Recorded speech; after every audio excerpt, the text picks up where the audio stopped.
himself and nigger it up. And I always wonder like where the daddy is. And then I realized, oh, he's just being a nigger. In this because the niggas do me take.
Okay.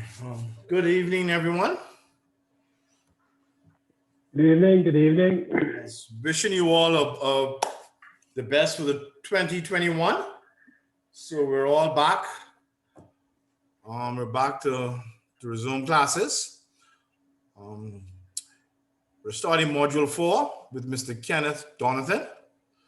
Mr. Donathan has been in financial services for 30 plus years. The last 21 years he spent at CIFP. He also lectures on our corporate finance class, and he is also a CIFP alumni. So, ladies and gentlemen, you all are in good hands with Mr. Donathan for Module 4. There is nothing in financial services he does not know.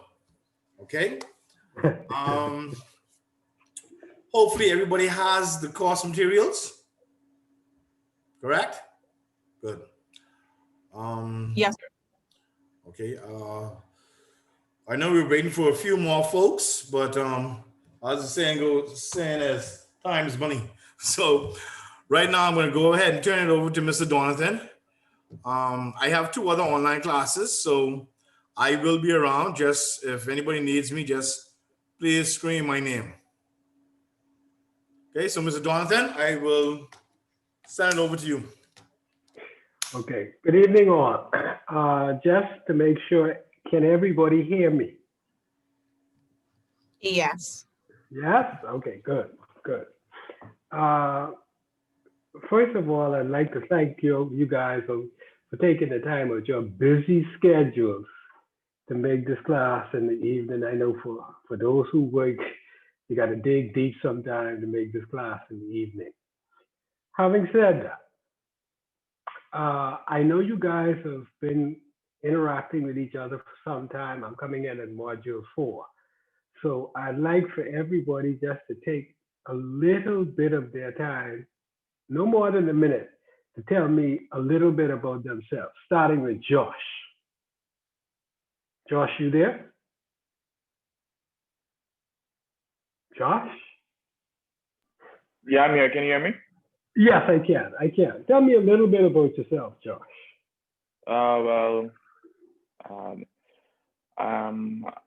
My name is Joshua, of course. I'm currently employed at Royal Bank as a Financial Solutions Associate. I recently graduated from university with a degree in finance, and I'm doing this Certified Financial Planner course to really prepare me for the financial services industry. Fantastic. Which university did you graduate from, Josh? UB. Great, fantastic, well done. Melissa, give me a minute of your time to tell me a little bit about yourself. Good night, y'all all right? My name is Melissa, and I used to work at Bahama in executive office, noble guest specialist, and I always had a fetish for finance from high school, and I just wanted to further um, what I am slowly have a passion for. So I'm doing my own thing. I opened up my own business called MS Deal and Associates, and I'm just moving forward on what I like to do. Fantastic, follow your dream. Congratulations. Thank you. Clemia, is that the right pronunciation of your name? Clemia?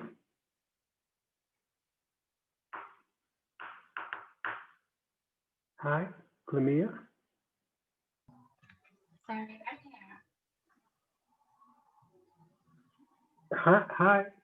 You can hear me? Yeah, I can hear you. Tell us a little bit. Give me a 1-minute synopsis of yourself. Okay. Briefly, I am a financial solutions specialist at Royal Bank. At RBC? Yes. Okay. I would have graduated with my bachelor's in banking and finance with Spanish. I'm also from, well, when I graduated, it was a college of the Bahamas.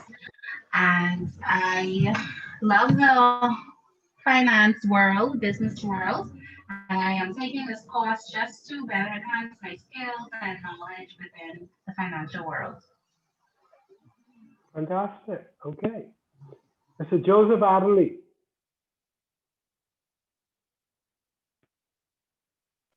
Yes, sir. Can you hear me? Yes, Mr. Adderley, I can hear you. Give me a 1-minute synopsis about yourself. My name is Joseph Adley, as you stated. I am currently employed at Credit Suisse, part of the client service desk. I graduated in 2018 from the University of Central Arkansas. And I'm taking this course because I feel financial planning has always been something that I wanted to do and always intrigued me. Fantastic. Good. Altia? Ms. McDonald? Yes, sir. Good night. Good night. My name is Altia McDonald. I am an accounts officer at Commonwealth Bank. I have already graduated BBCC with an associate's in accounting. However, and my intention for taking this course is so I can broaden my horizon in finance, and my goal is actually to help others. So that's why. Great. Okay, now I'm going to deviate a little bit in the beginning from the course outline. I'm coming back to that in 5 minutes because I know time and you only got 3 classes to try and cover a lot of material. So I am not a person who's going to sit here and regurgitate what you guys should have read. I am here to try and explain the concepts and any problems you may have had in your reading, and to try and just drill down further to get you a better feel of it. Certified Financial Planner or Certified International Financial Planner, the name alludes to you are going to be assisting people in structuring their finances with a plan. That plan should be short-term, medium-term, long-term, okay? Can I ask everybody here, before you even begin to assist others, you know what they say, charity begins at home and spreads abroad. In my dealings in teaching as well as in my professional life, I find that people have these grandiose ideas of dealing with the financial world and everything. And so I ask them how they're going to do it. And then I go very, very basic and ask them, do you have a personal budget? That's the question I'm asking each one of you. Josh, is that a yes or no answer? Have you sat down and done a personal budget? have I stuck to it completely? Speak up, Josh. You ain't Marshall. Speak up. Speak up. I can't hear you good. Can you hear me? Yes, I can now. Have I done it? Yes. Have I completely stuck to it? No. That's fine. You got a budget. I mean, a budget is just a directional map, you know. It ain't carved in stone, but you try to stick to it, and if you stray away from it, you come back to it. How about you, Melissa? Do you have a personal budget? Yeah, I have a personal budget. A good friend of mine said every year of your bit of your life, you run it like a business. So even your home, your children, you run it like a business, and you have budget and stuff like that. So yeah, matter of fact, my boyfriend tired of me with that. He said, "Man, you too tedious." I'm sorry. Could you repeat that? There was a beat. You said your significant other. Yeah, he said, "I too tedious," because That's you know a, I run that's a, life like a business, budget and everything. that's okay. First of all, that friend who told you that information, that's a good friend. Keep him in your life. And The that's how I boyfriend, the feel. boyfriend, you need to tell him he need to get on the program, or he may Well, just be there. some He people may, isn't used to structure and budget and sticking with it and enduring things. And to some people that's a task. But like I tell people, once you start, even if it's $10 a week in savings, like once you have momentum, man, that is like it becomes a part of you, you know? very, very, very good words, man. You are correct. It ain't only some people. I spent plenty years in banking. First thing you ask people, where's your budget? They don't have none. It's like they're just wandering through life without a Yeah, roadmap. And, yeah, and, and, and you know, and that's 85% of the people I've met. yeah, So when you and Josh tell me y'all got a budget, oh man, y'all don't know how what that does to my heart. That means there's hope. All right, fantastic. I see we have some new people who have joined us. But let me finish with the people I've had on. So was that Melissa who just told me about a budget?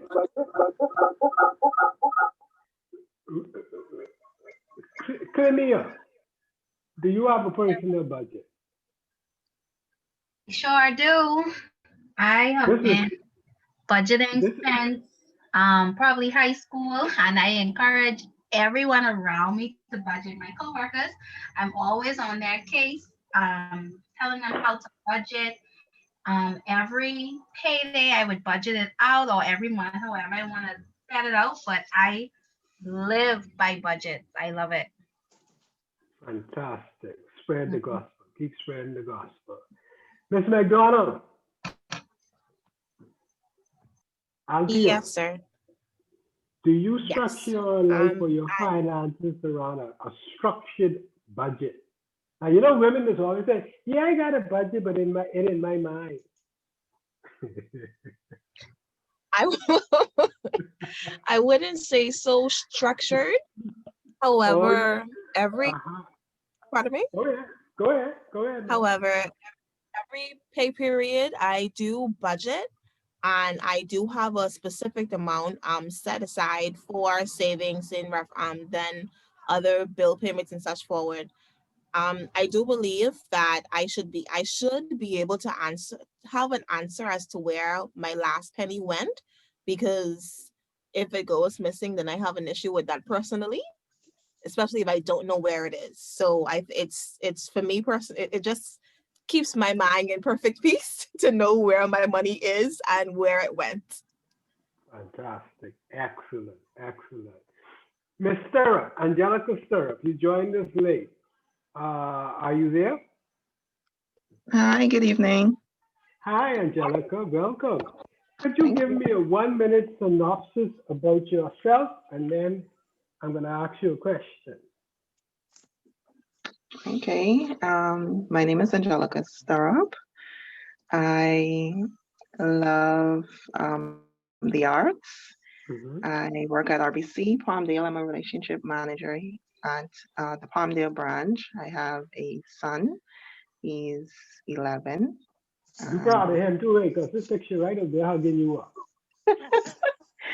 Yes, yes, he's very affectionate. Fantastic, fantastic. And I think that's all right.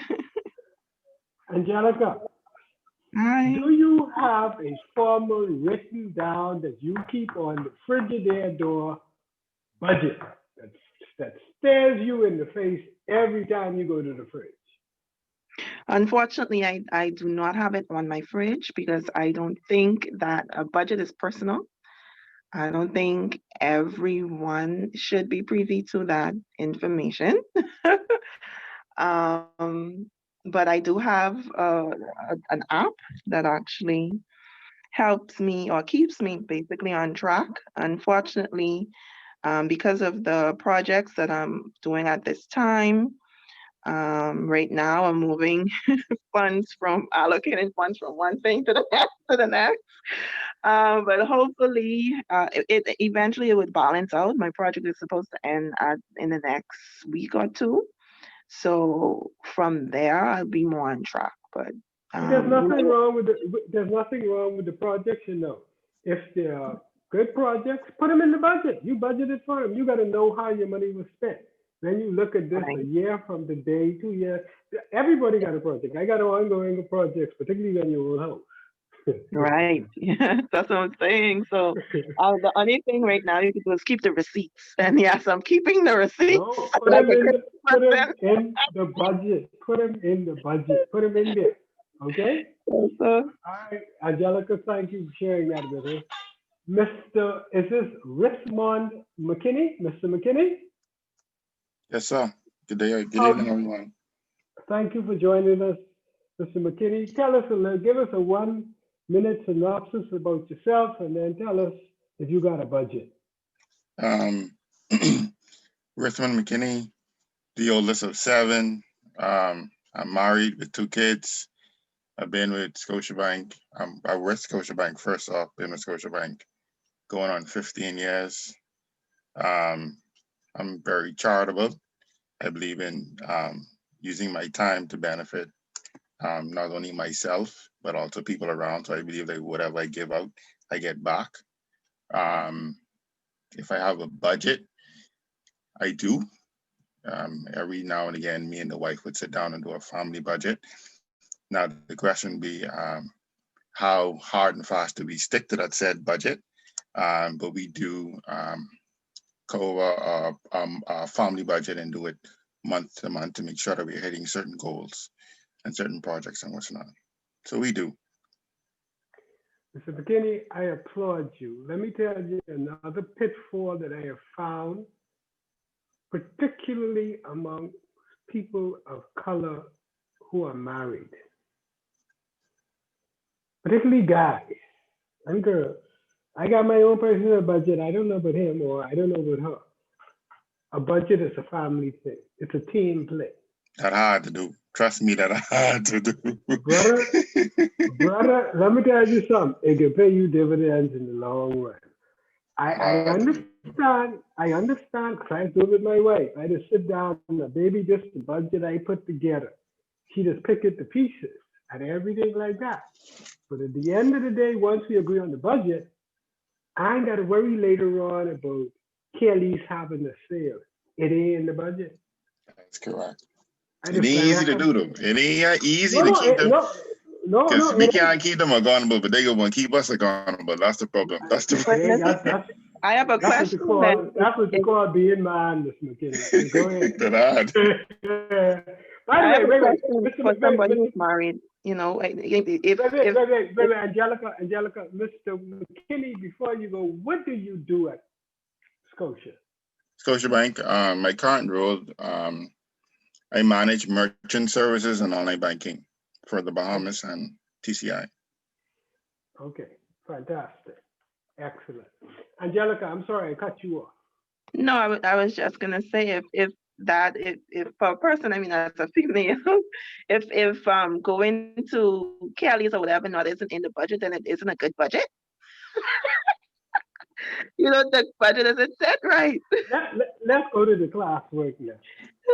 You know, there's miscellaneous. There's always you always leave a little miscellaneous for the budget.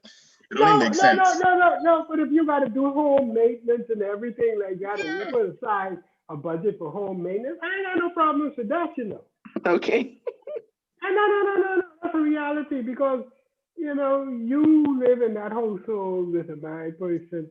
Women want things one way. Like, I was in biking for many years. When I came with a biking, man, you know, when you're presenting yourself to the public, you gotta deport yourself and look like somebody who people would want to give their money to. So I had Correct. suits and everything like that. Okay. When I get on the biking, that was about 15 years ago. I ain't wear a suit since. I was so tired of suits. But again, so my thing is like here it is, Mr. McKinney's budget for clothes may differ from my budget in terms of what I spend on clothes because his job demands that.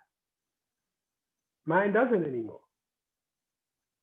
So it differs, but Mr. McKinney, believe you me, however you got to persevere and stick and talk to your wife and all the married people, you'll talk about finance together. It's a team play. It's okay when you're having a heated discussion when you're doing the budget. But I know if you're like me, I don't like surprises. I don't like surprises. And Angelica, you see that son you got draping over you? This is another pitfall that I find with people of color. They don't start letting the children in on the budget. Like it's a secret, like, no, we can't talk to the kids about money. I just ask why. Why? Is it some secret? I mean, you all don't want them to know you're broke? Believe you me, they know. They say that don't come before them, man. They're none of their business, so you keep it out. When they get a little older, then later. No, I ain't coming before that. start them quick till they understand money. By the time you all is reach for 50 and 70, part of life, man. And everybody does finance every day of their life, whether they want to believe it or not. I have people, I don't understand money or I don't understand finance. Do you run a household? Yes, you do in finance. Because 9 times out of 10, you have a set income.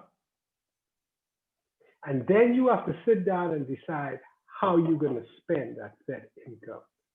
You do in finance.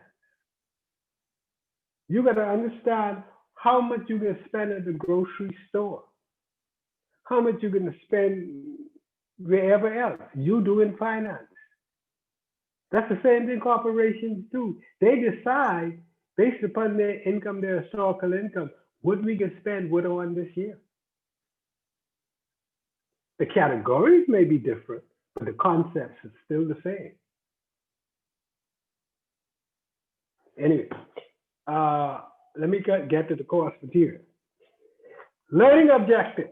Calculate the future value for single period and multiple periods. Is everybody familiar with the concept of simple interest and compound interest? Now, this is a participative course. I mean, all you all on mute. I just don't want Angelica answer me. That's a yes or no. Are we familiar with compound interest? You're familiar with the terminology. Okay. All right, I'm going to read through this example. Suppose you would invest, calculating future value. All future value is, to me, is you have a set amount of money, a lump sum, and or you're going to have a stream of income coming in. Some may be an annuity where it's a set stream. Others may be other cash flows. But you want to determine if let's just say with a lump sum, first of all, if I were to invest this money today and hold it for a certain period, and I am paid a certain interest rate, how much money would I have at the end of that term? Future value. Now, suppose you were to invest 1,000 in a savings account that pays 10% interest per year. How much will you have in 1 year? You would have 1,100, correct? This 1,100 is equal to your original principal of 1,000. I'm sorry, you will have $1,100. This is equal to your principal of 1,000 plus 100 in interest that you earn. We say that the 1,100 is the future value of 1,000 invested for 1 year at 10%. We simply mean that $1,000 today is worth 1,100 in 1 year, given that 10% is the interest rate. They give you a formula by which you can calculate it. By the way, does everybody have a financial calculator? I happen to have this old albatross taller. You would attack it. No, we have to buy one. I have to get No, sir. Is that a requirement? It ain't in the budget. It ain't in the budget. You beat me to say that. I agree. I hear you. Y'all trying to use my words back on me. Well, That's I think facts. the financial calculator. I mean, you could do it on your. I was just gonna say it on the phone. You could get it on the download it on the app. You can, but when you go into the exam, I don't think they allow you to take in the phone. So you have to check with Miguel on that. But there is a download for future value. There's a financial calculator download that you can put on your phone. You're quite correct. All right, now that example there is the 1,000 invested at 10% for 1 year will generate 1,100. You'll be paid back 1,100, which is your principal plus $100 earned in interest. Okay. That example right there is an example of what type of interest? Can anybody tell me? Simple interest. That's correct. Now, you have an option there when you earn this 1,100. I could reinvest the 1,000 and take the $100 and go to Kelly. And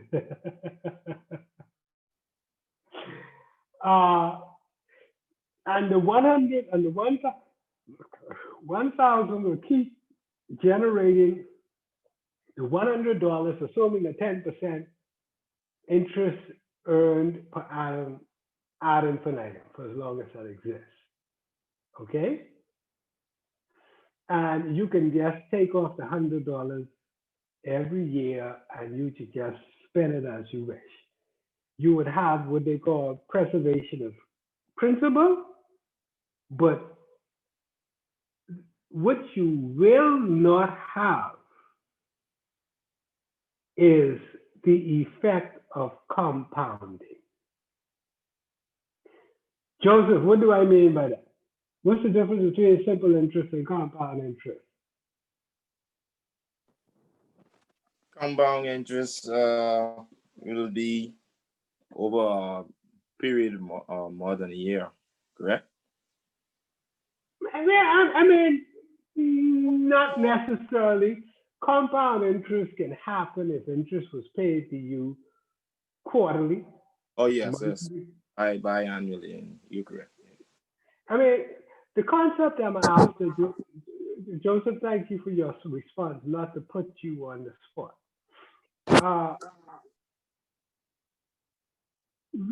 Let's go back to our example of the simple interest where you got the $1,000 at 10%, and you, at the end of the year, they gave you back 1,100.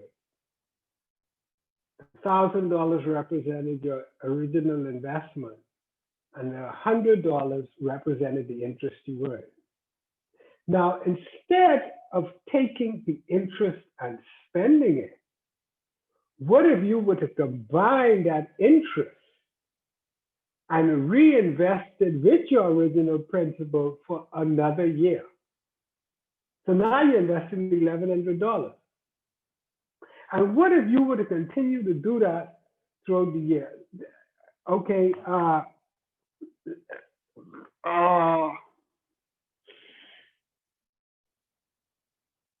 let's move on to the other example. That's when you start getting compound interest, when you take the interest that you earn and reinvest it rather than spending it.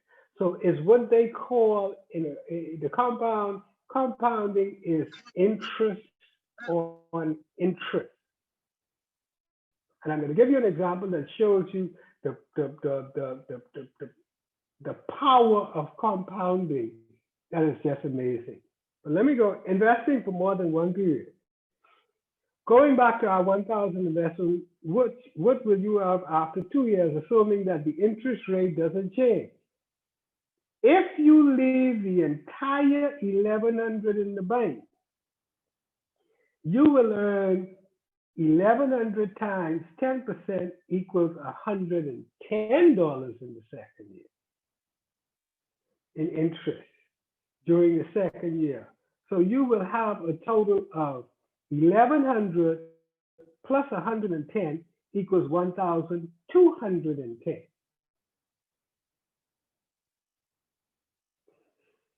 This 1,210 is the future value of 1,000 in 2 years at 10%. See, compounding assumes that you allow the interest to be reinvested and that you begin to earn interest on interest. Is everybody clear with that? Question, can we look at that as a fixed term deposit? So let's say you start your fixed term deposit off at $1,000 and after a year it matures and you earn 100, basically what you're saying, $100, you don't break it, you don't remove anything. So then the next year your fixed rolls over again, but now it's rolling over on 1,100 versus the $1,000 that you originally started off with. Yeah, yeah. The concept is still the same: compound interest. You are allowing the interest to remain there to assist on earning. Let's go back to the first example. Now, remember, the $1,000 only generates a 10% $100 a year, right? Now, for you to have earned, if you put in 1,100, for you to have earned 110, that means the $100 generated, the $100 in the interest that you combine with the principal in the second year generated $10 in interest.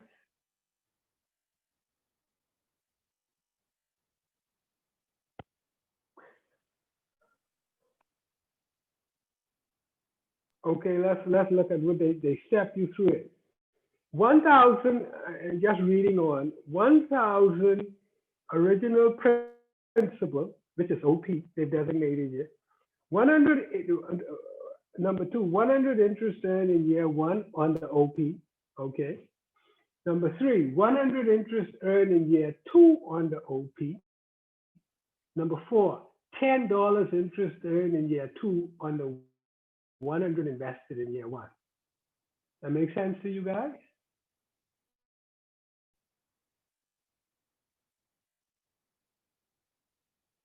Please, this is a concept that you've got to understand, because people, they take the money, let's just say the Christmas Savings Club. They go all that year saving that money, and then at the end of the year, they take it, and you know what they say, they're going to love themselves. And so the cycle begins. What if you were to take that Christmas Club and reinvest it?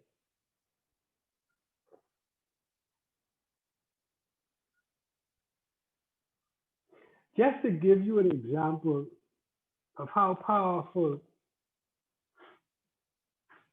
compound interest is. This is my Hewlett Packard calculator. Let's just say you had an aunt that died off. Well, you came by a lump sum amount of $50,000. And you put it in the bank and allowed it to earn interest, let's just say for 20 years, okay? And let's just say the interest you earned was 6%. Would anybody want to wager or guess how much they would have after the 20-year period? Just a wild guess. Remember, you had 50,000, you put it away, you didn't add to it, you didn't touch it. The only thing you did was reinvested the interest you earned every year. Anybody want to venture a wild guess as to how What was much the percentage? Sorry. What was the percentage? 6%. 6% for how many years? 20 years.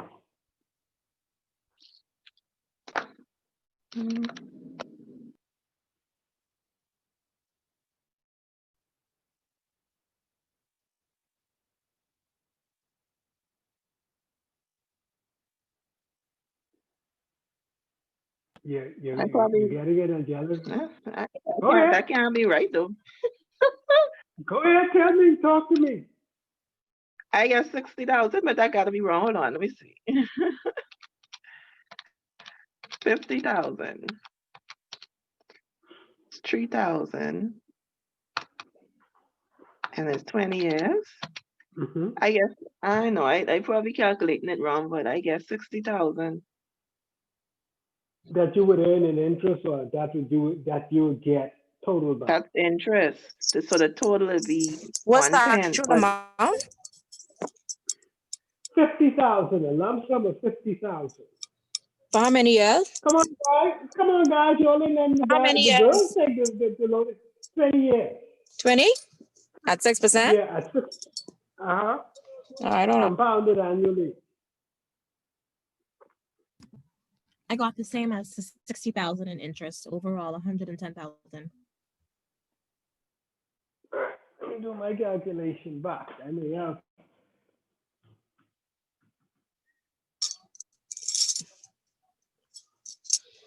Yeah, if you do it straight across like that, it'll come up to 60,000 in interest. y'all will know how much y'all can get back in total? By my Hewlett Packard? How much? 160,000. Yeah, I see the 100,000 and then that's 60,000. Yeah.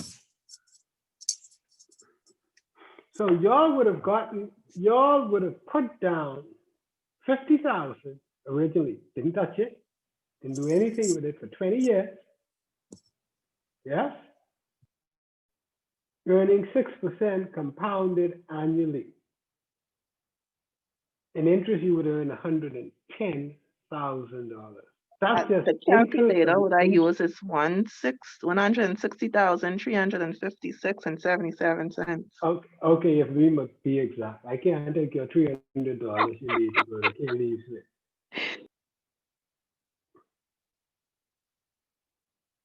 Isn't that amazing? You ain't doing nothing. That's almost like passive income.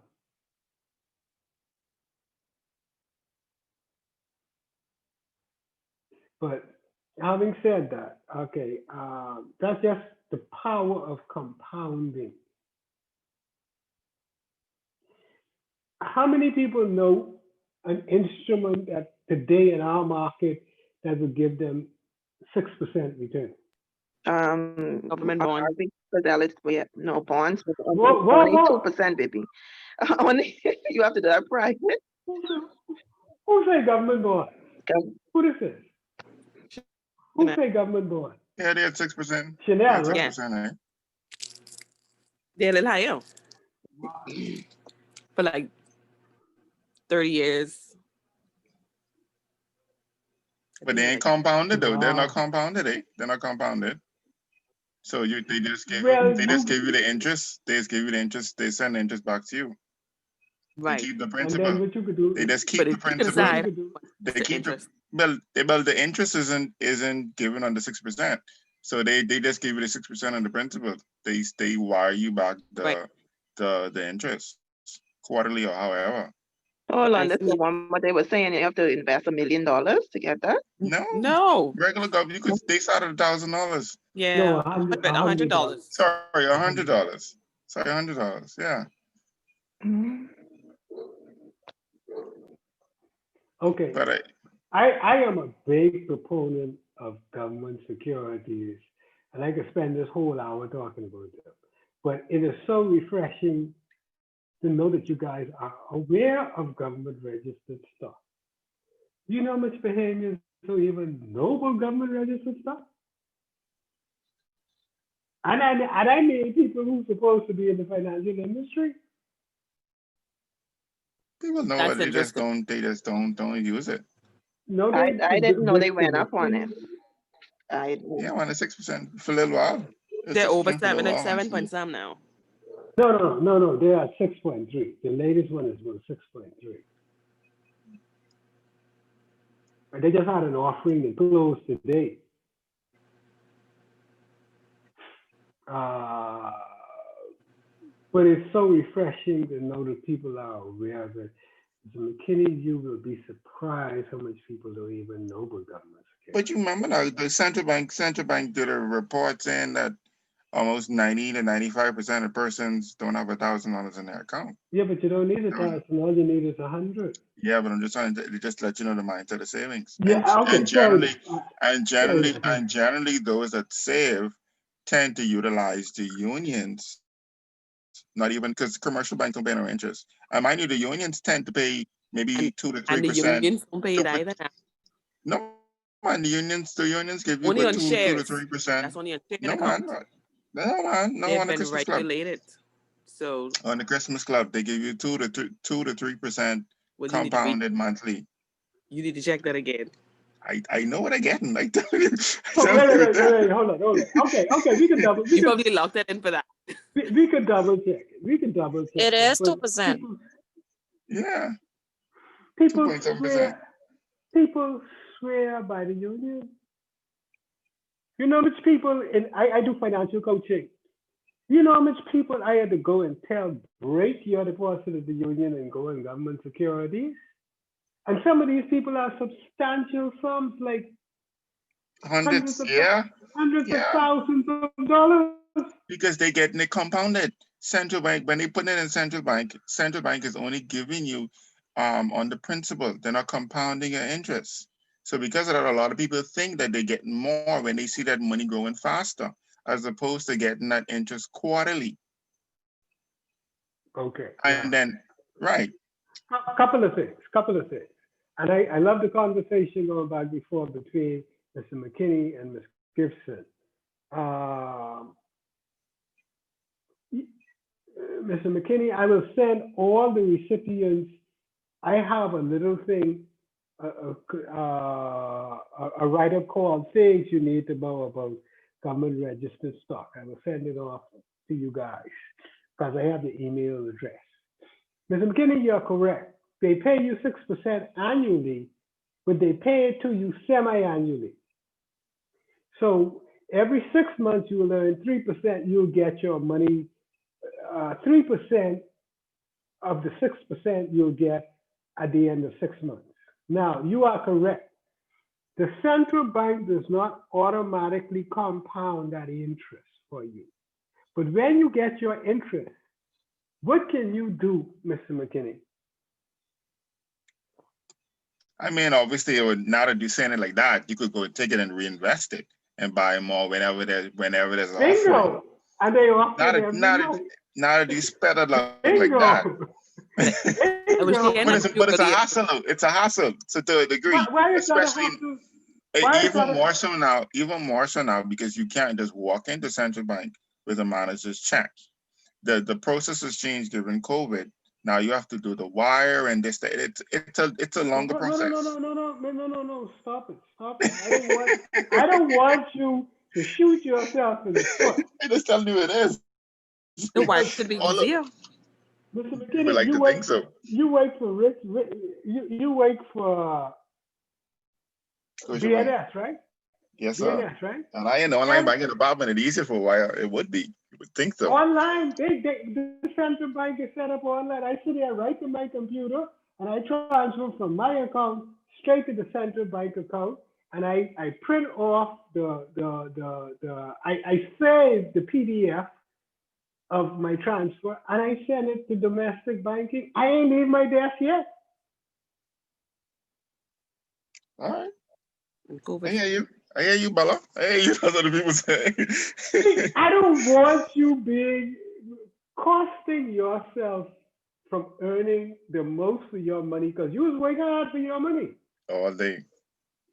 Because you are putting up these barriers as to why you cannot do things. Like you said, by your own admission, the credit union pays you 3%, right? Correct. But they give you the convenience of not having to worry about it, right? Correct. Okay. Now, what you think the credit union is investing? Same thing. Same thing as what? The government registered stocks. I mean, most they invest in that along with other things, right? So they invest in it, and you giving up 3% for convenience. I don't know about you, but I could do that right from my desk and let me get the 6%. You're right. You're right. I don't know. You're right. You're right. You're right. You're right. No. Mr. McKinney, first of all, we are having an enlightened conversation. It depends though, because if he is, I mean, I don't know if he's a borrowing client with the credit union, because No, that's different. if he's a borrowing client, then it would still, if you're looking at, you're getting interest from the funds that you have there. So the rate that you're getting on the loan is almost like you're still getting some compensation in that regard. You know, No, but but just on a savings perspective, I mean, a lot of people, again, and that's why there's a lot to learn. That's why we're in this class. Generally speaking, you would assume that the simple interest and the compound interest is a bit different. And the assumption would be that given that central bank doesn't necessarily quote unquote compound, and yes, the option is always there to reinvest. So by extension, you're somewhat compounding your interest, biannually or semi-annually, as opposed to getting your interest done every month. I guess from the eye side or just looking at it, you would assume that your money is going faster when it's being compounded monthly, as opposed to you're getting that interest semi-annually and then having to go ahead and reinvest it semi-annually every so often. You're right. The amount of compounding periods, or the more compounding periods you get, the more you're paid in, the quicker you're paid interest, and therefore you get your house and that interest reinvested. Now, does the credit union compound monthly? You would assume so. Well, the interest is being paid monthly. Now, that's the first thing you ain't going to use a bank. Are you assuming so? It's being paid monthly. No, but go ahead. No. Our interest is accrued daily. Accrued daily. Yeah. It's accrued daily, but how often is quarterly it paid? should be paid out. Paid monthly. It's paid monthly. This is the credit union. The credit union. The credit union is paid monthly. Oh, I don't know about that, because they have a yearly meeting, and then they decide how much you get paid according to what was earned through the year. Well, let's put in the Christmas club. That's the quickest earning one, and that's paid monthly. Is it annually? Hey, that's what I'm going. That's what I gotta check that out. It's paid monthly. I got homework that. I know that.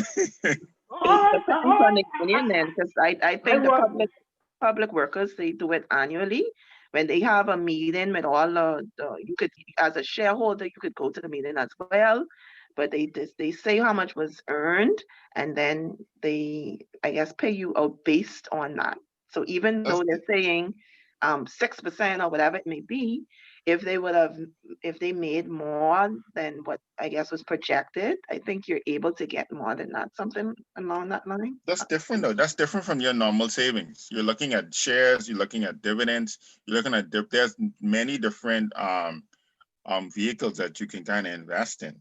But we was just talking about just the straight savings or the Christmas savings club. I think that's the higher earning account that they have. And that is paid, union? Yeah, within credit union, that's paid monthly. Okay. Great. All right. I mean, I love this discussion, but I can give you all some homework now.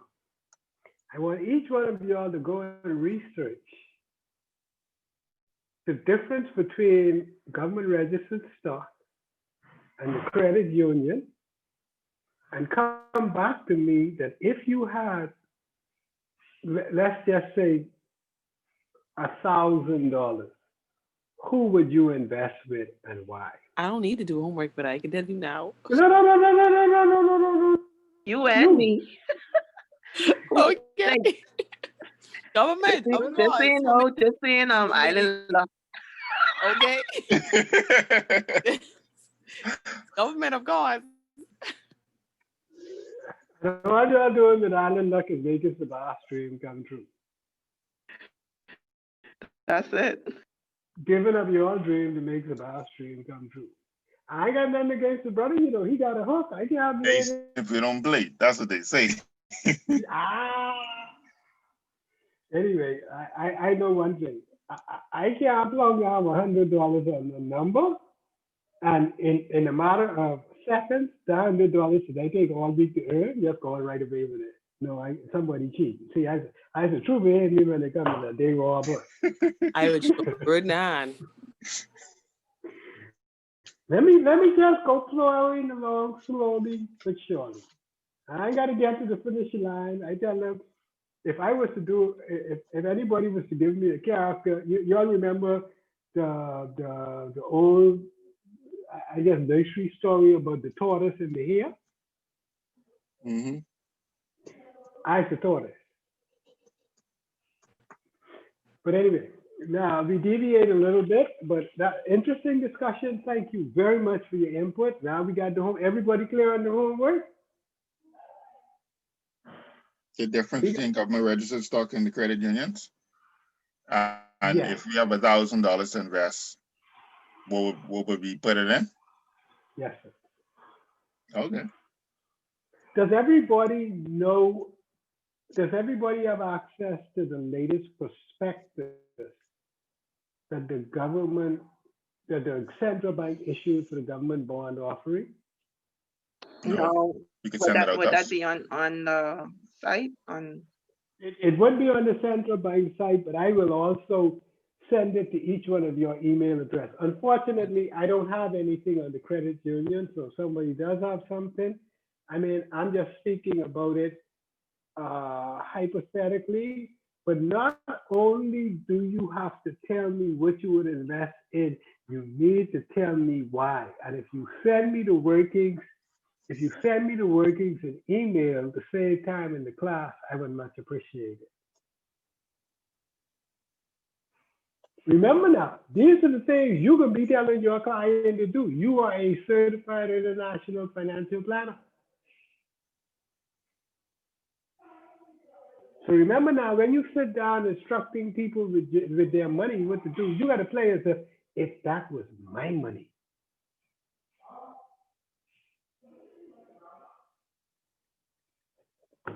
Reading on. Compounding. Everybody clear on that? Does anybody have anything to offer on that little discussion we had? Oh, by the way, you just as well throw in the offerings from the brokerage houses like CIFP and Royal Fidelity. I'll send you their weekly synopsis they do on the performance of their funds too. Okay?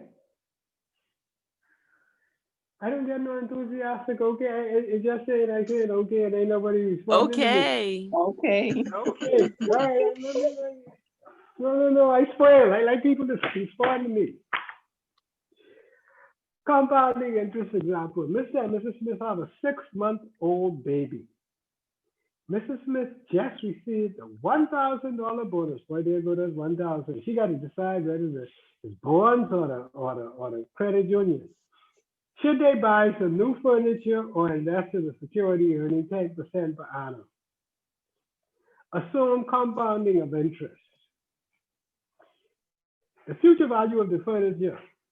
The furniture will immediately start losing value and in 20 years will be worth less. I repeat, the furniture will immediately start losing value and in 20 years will be worth less. Now you guys from BNS, please excuse me. The car will immediately start losing value because Scotiabank going to get you with their model loan. Future value, man, that ain't personal, man. It ain't personal. You know, No man. all they do is they give you a chance. You got to make the choice. The future value of the board. Future value equals 1,000 times 1.1020. Okay? That equals 1,000. What they have done. Oh, is that a chart? You have Yes, the value chart then? The future value of an annuity. Right. The future value of a lump sum. I'm sorry. Do you have access to those charts? I had it from one of my classes, but I don't know where it is right now. I'll send it to you guys. Okay, I have some future value charts. Okay, you can actually construct them in Excel yourself. But what they use here is a future value factor. That is the 1.1020. Okay, that the factor. Yeah, the future value factor for 1.1020 is 6.73. Let me see something. Let me see if I can share my screen and share screen.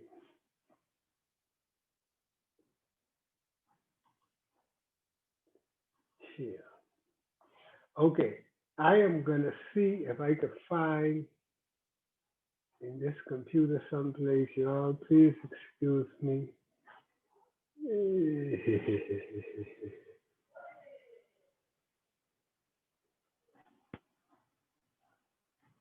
I don't want to lose you guys, but okay.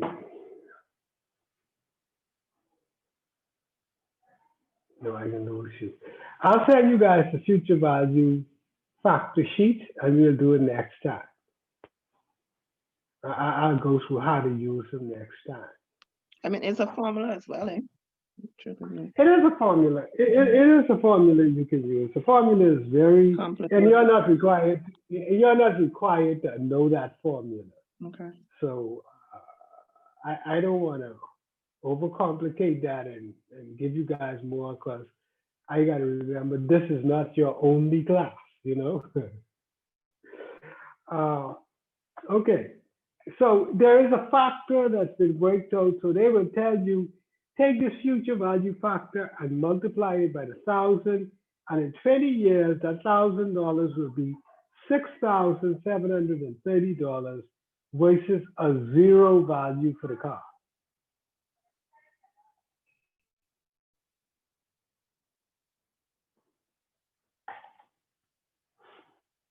That don't take a rocket science as to what you.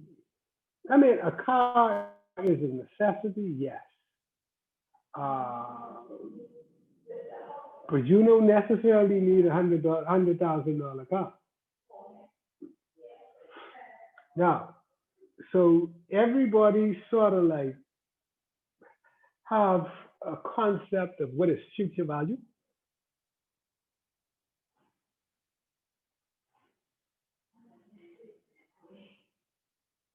Yes. Okay. Yes, sir. All right. Now,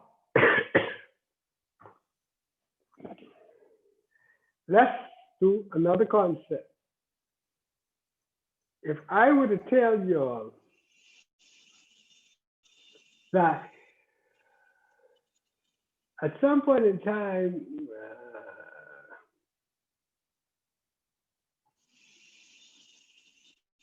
I don't know, my screen is freaking out here, but Yeah, sorry, I believe you have two laptops on it, brother Don. no, I don't think so. I tried to share it, and some freaky is going on. Stop sharing. Try that. Yeah, look, I see you because I see you signed on twice. What else you have signed on? Boy, now why you want to do this to me?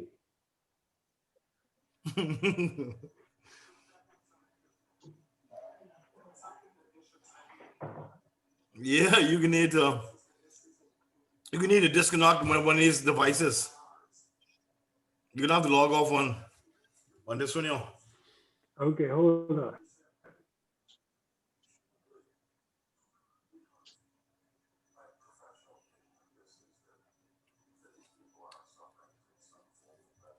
Sorry, would we be able to use the chart in the examination, the future value chart?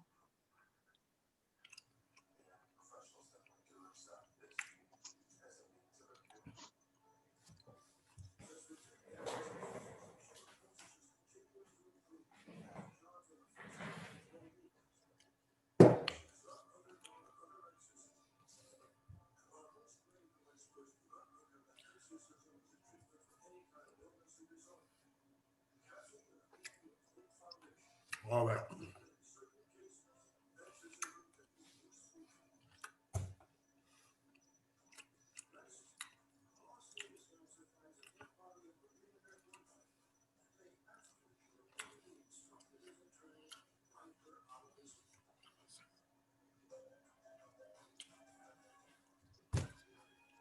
Am I back? Miguel, am I back with you guys?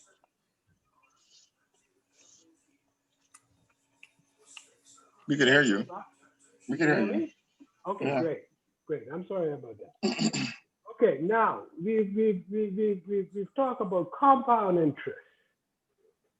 What if I was to ask you guys now, Mr. McKinney, if you wanted to have $110,000 in 20 years, assuming a rate of interest of 6%, what lump sum amount would you have to invest today? 50,000. Don't try that. Tell me how you get it. Listen.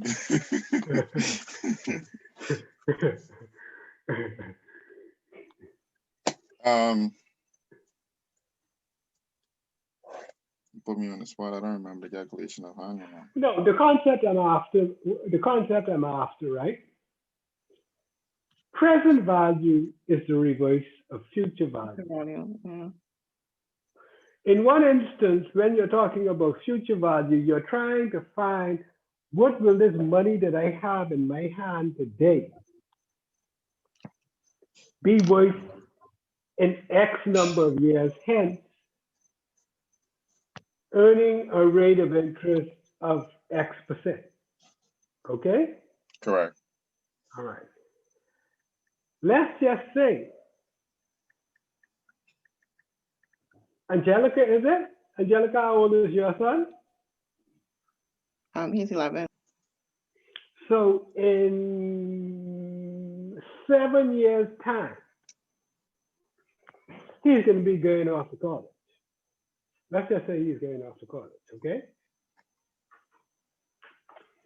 You would want to have in 7 years' time $100,000 to pay for his college education.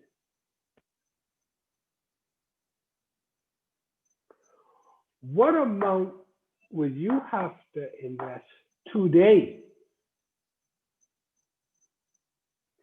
that would grow to be $100,000 in 7 years' time?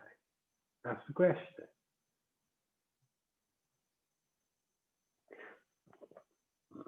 How would you go about At the finding that? same rate, the same 6%? Yes, ma'am.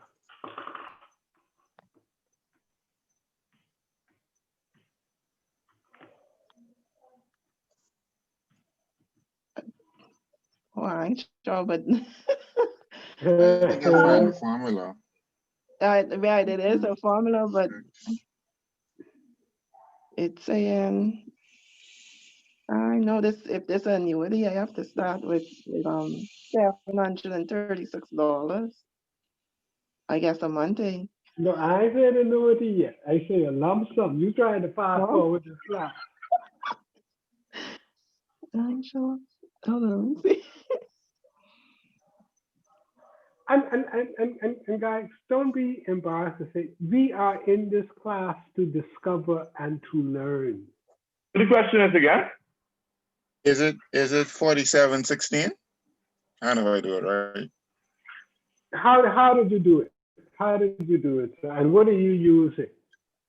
I did a formula that I tried to Google this now, which is future value equals present value, which is, I guess, 1 plus the interest rate times the time. Do they give you in your calculator the solve for? Let's just say. I just using a regular standard calculator. I just write that formula down and that shows you the regular standard calculator. Okay, let me just double check because $100,000 you're gonna need in 7 years, right? You say 7 years, or I thought 20 years. No, 7 years. 7 years. Okay, that's Try it at 7 and see if you get the same. Yeah, let me try it at 7. 1 second. That's 1.06 times 7 equals 7.42.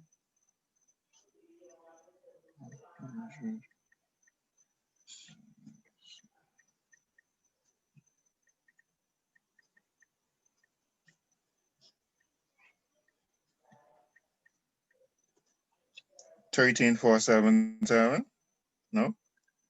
You're gonna need 13,477. Yeah, that can't be right. No. Can you repeat the question, please? Sure. She has to send her child away to college in 7 years. Okay, 7 years. So she estimates she is going to need at that time $100,000 in order to educate him for 4 years so that education isn't interrupted. So she wants to know what amount if I invest today. Yeah. Okay. All right, I do it now.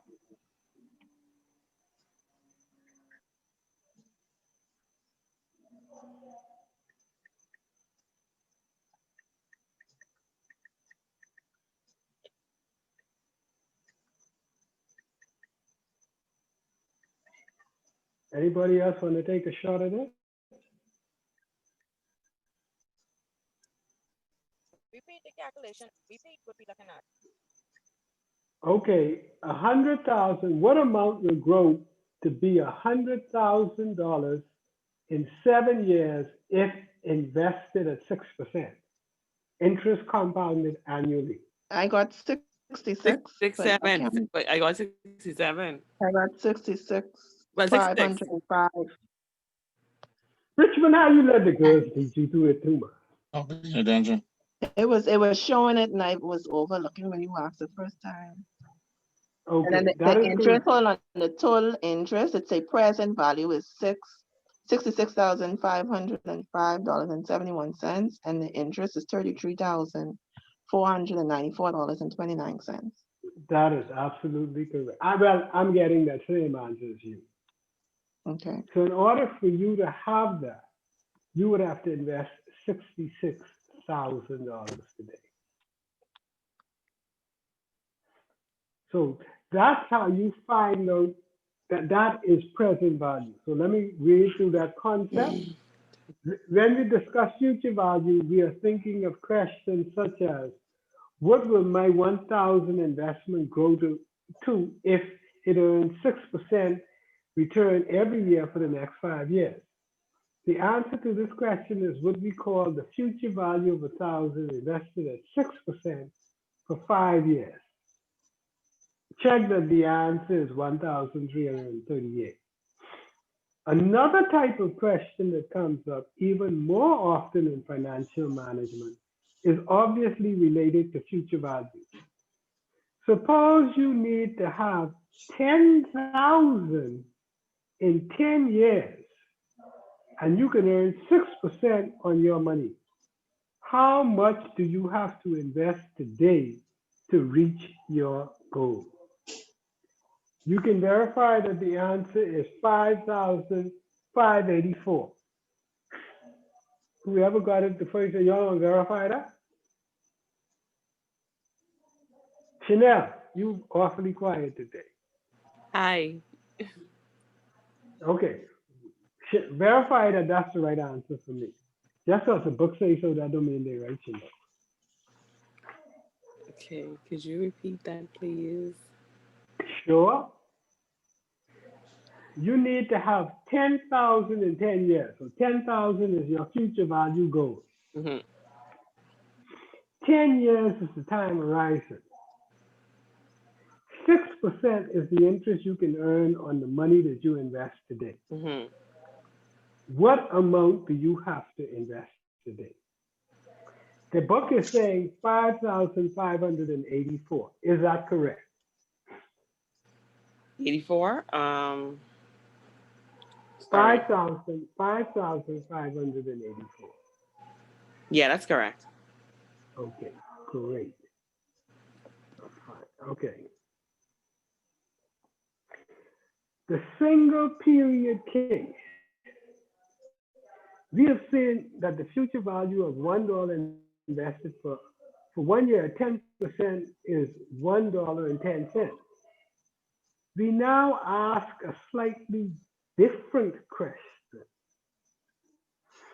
How much do we have to invest today at 10% to get $1 in 1 year? You see how how they reverse the question? The future value question is, how much,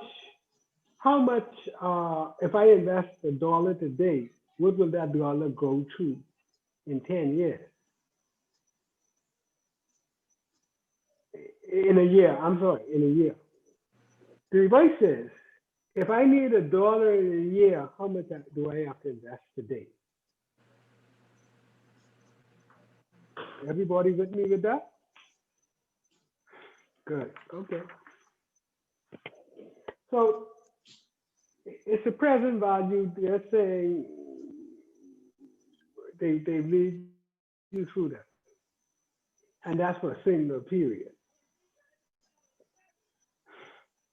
Present value for multiple periods. Suppose you need to have 1,000 in 2 years. Well, we've walked through that. The example, I mean, I don't need to read this to you guys. With the whole concept of how much I need in 10 years time with the school thing, we've walked through that. So,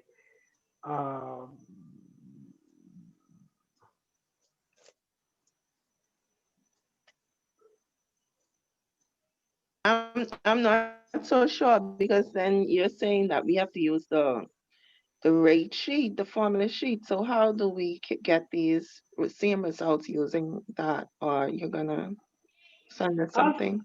I'll send the I was sending to you. I was trying to share my screen to to to try and show the rate sheets, but I don't want to try to do that no more. You see the trouble I got into with that. But no, with the rate, okay, my question then is with the Is rate it- sheet, I know you said 1.125 is the, I guess, the amount that you times the principal by based on the rate and the time period. But Okay, hold on. Does anybody have access to another computer? I know all y'all just use the phone. Do y'all have a real live computer that y'all can go on and look in the screen and look up factor tables, financial factor tables?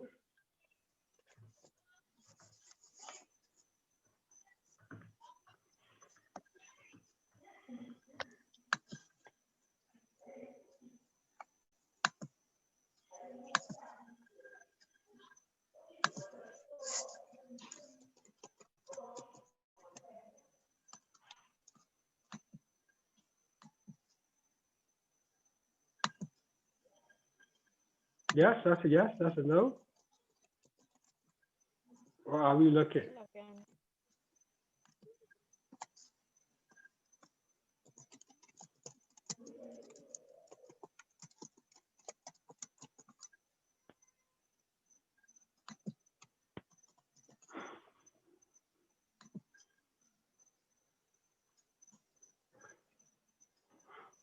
Tell me when somebody has something.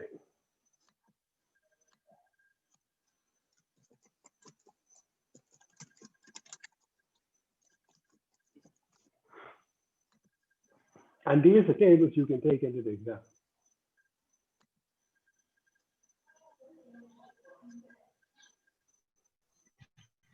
I have something. I find Okay. table too, I think. Okay, now what tables are you looking at? Because there should be about 4, maybe 6 of them. Do you all have the future value interest factors for $1 compounded at 9% for N period? Yeah. You see Yeah. that one? Okay. Does everybody else have one of those?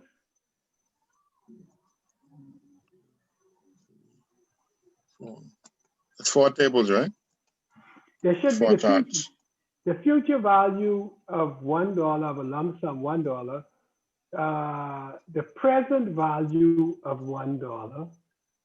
Then they could go into the future value of an annuity. We ain't get to the annuity yet. Present value of $1, present value of annuity, future value of $1, future value of annuity. Okay, great. Okay. You see the table, right? Who else has the table? Yeah, I see the table. Does anybody else have access to that table, to our table? Yes. Is that Clemia? How do you pronounce your name, first of all? Clemia. Clemia. You have access to that. Mm-hmm. Okay, let's just run a test. We're going to use you guys as the heirs, other than me, so you all know I ain't lying to you. Clemia, tell me what is the factor for one period at 10% future value. We're doing future value here. Okay. What does Mm-hmm. what does that factor say? 1 year, 10%. Yes, one period. One.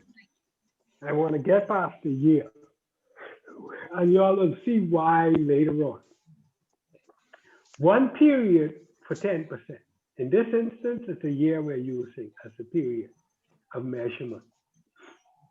Go ahead. 100. One period at 10%. So you look at down the period column, you see 1, then you run your finger across to 10%. What does that factor say? 1.100. Exactly. So what this is doing, what this table is doing is taking that formula and saying, whatever dollar figure you have, multiply it by this factor. So the period represents dollars? The period is the time. That's N. Okay. Oh, the table is $1. Okay.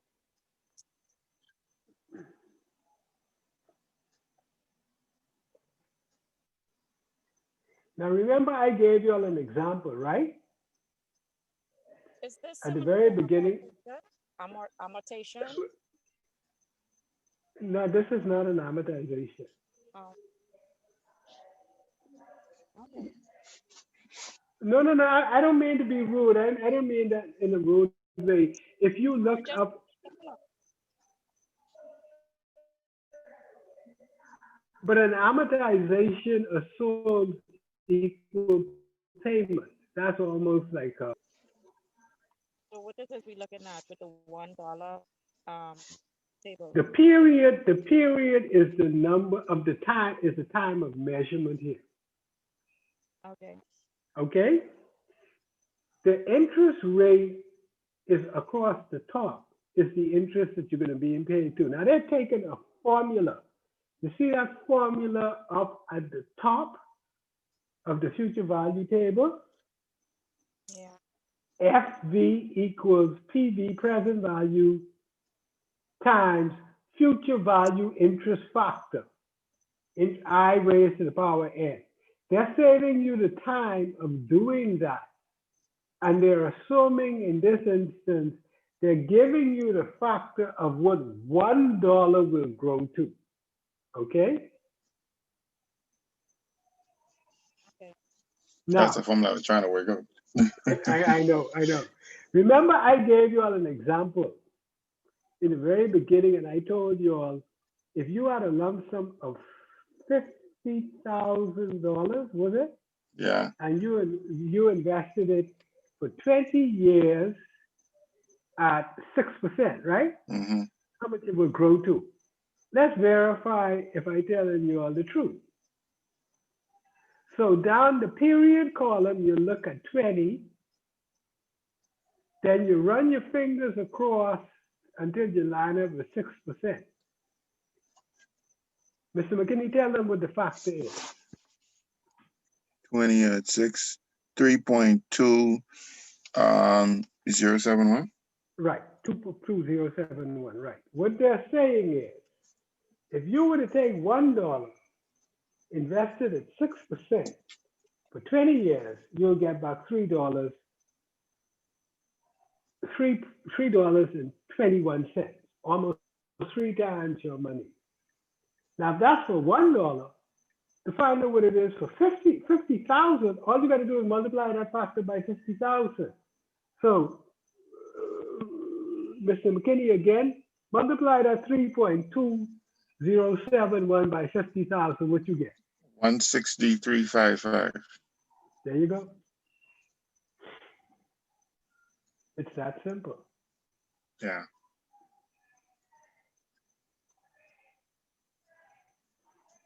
All right. But I will send these to you guys. Print. I have a question. In Yes, this ma'am. present value that we were looking at, No, Columbia. You, let's hold on. We go into the present value right now. oh, okay. Okay. Just bear with me a second, okay? I'm actually saving these tables I see so that I could send it. Does everybody have it, or hold on one second?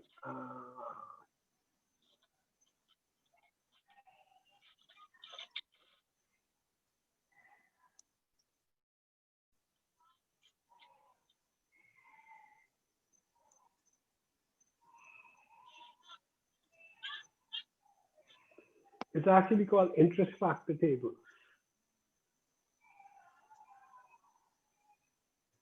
What table? interest factor table.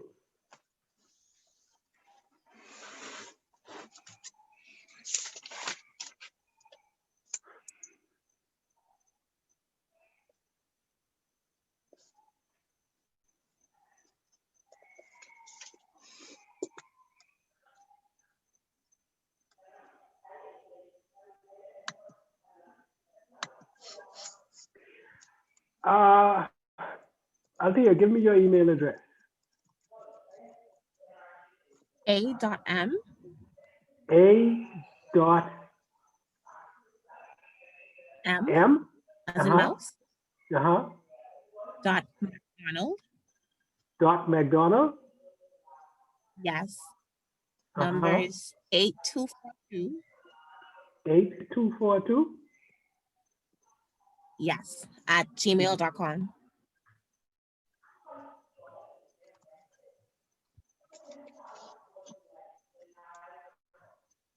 Okay, Joseph, Joseph is Adley. Give me your email address.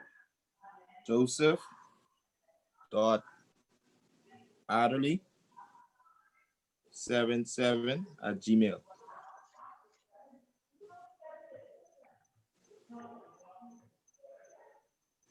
You got that? Yeah. Clemia? ClemiaSmith@hotmail.com. ClemiaSmith@hotmail. Yes. Melissa, Hey, give me your email, please. Summer Hall. SU. SMMERHALL. 3618 at Gmail.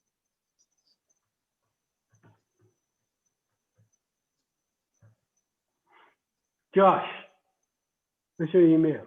Joshua.Smith.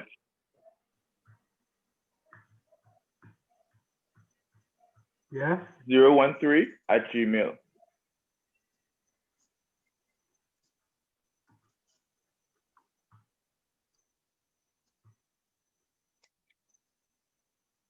Okay. Angelica. MAJ. Uh-huh. EST. E Frank Timothy.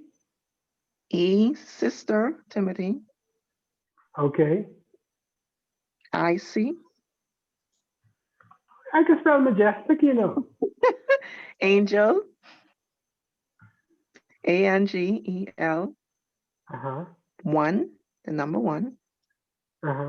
At LIVE. At dot live. com. MajesticAngel1@live.com. Yes, sir. Great. Richmond, just to make sure we're using the same tables, talk to me. RickmanMcKinney@gmail.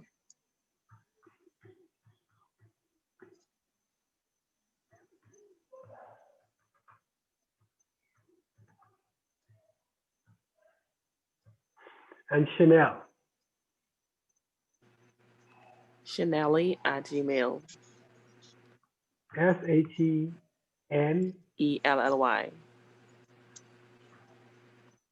At Gmail. Yes.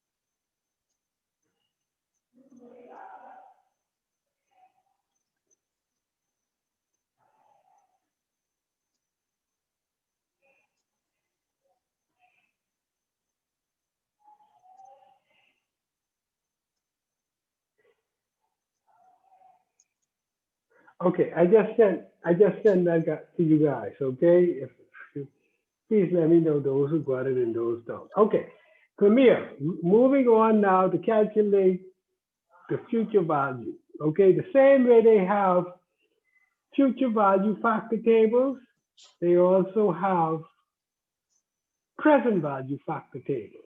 Okay.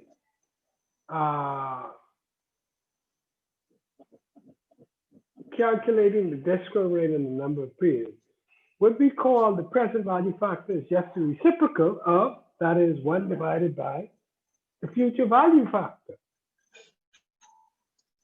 That's all it is. If I gave you all the future value factor table, whatever factor you're looking for, all you have to do is divide that by 1. Or divide 1 into that. But divide 1 by the factor. But anyway, they've done it for us, okay? So present value, So what is the present value? Remember the example I gave with Angelica with her son going to school. Angelica, are you still there? Yes, sir. Right here. Have you all gotten the email from me, Kenneth Donaldson at Gmail? It could go into junk email if you've never received an email from me. Received. Who is that? Chanel who received it? Yes. I got it. Okay, everybody else got it. Angelica, you got it yet? Melissa got it. I haven't Melissa received got it as it. yet. I haven't received it as yet either. It's first one. Okay, just Because I first didn't get it either. okay. Still didn't get it. No, not as yet either. Okay, just give it, if you would, guys, bear with me a second to give it a couple of minutes. I don't see no kickback, so I Refresh. believe I Hold sent it. Refresh the page.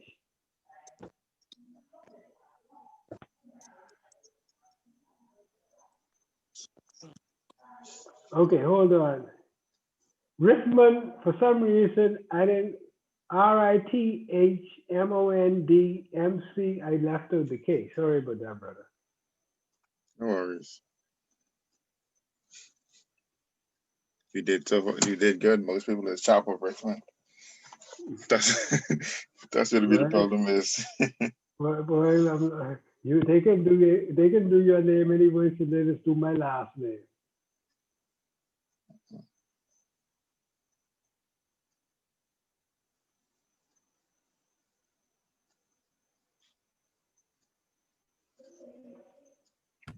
Can you try to resend it to myself also?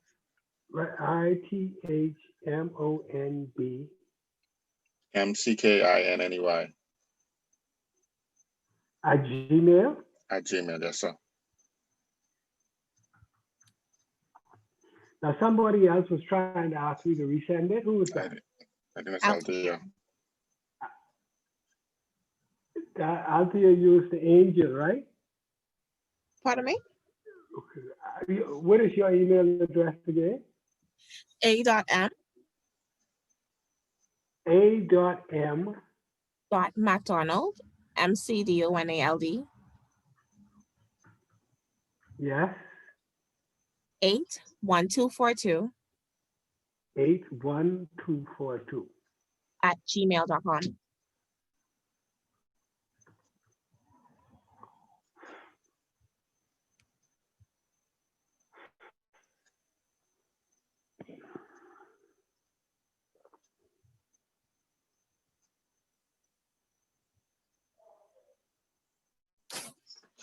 Good? You got it? Not yet. Come on. No, sir, not yet. I can't be that technically illiterate. Richmond is something with me and you. I can tell you, man. Man, I can't be that. I can't be that illiterate. You could keep that email. Let's give me an easy A. I ain't gonna be mad at you. Man, I don't give out the A's. Any message, I get it now. I just get it. Just come true. I got it. Great. Angelica, you have it? Yes, sir. Okay, so we're going to go right back to this example. We're going to show you how to use the table. Remember what the question was? what amount you would have to invest today to give you $100,000 in 7 years at 6%? Let's look at the table. First of all, what table are we going to use? Let's identify what table we're going to use first and foremost. Present value. What amount today? The present value, right? Future. Everybody agree with that? I agree with the present value. Angelica, you agree with that? The present value. Great. Okay. So who has been bashful? Joseph. Yes, sir. I hear from you. Joseph, you got the tables? Yeah, I do have the table. Okay. Walk me through this table. You know we're using the present value table. Okay. Walk me through this. How would you approach this question? You want me to repeat the question again? Yes, sir, please. Okay, great. If Angelica needed $100,000, she came to sit in front of you as your customer. You are a financial advisor. She said, Ms. Adley, I need to know the amount that I would have to invest today. If you all pay me 6%, what amount I'll have to invest today to have $100,000 in 7 years' time?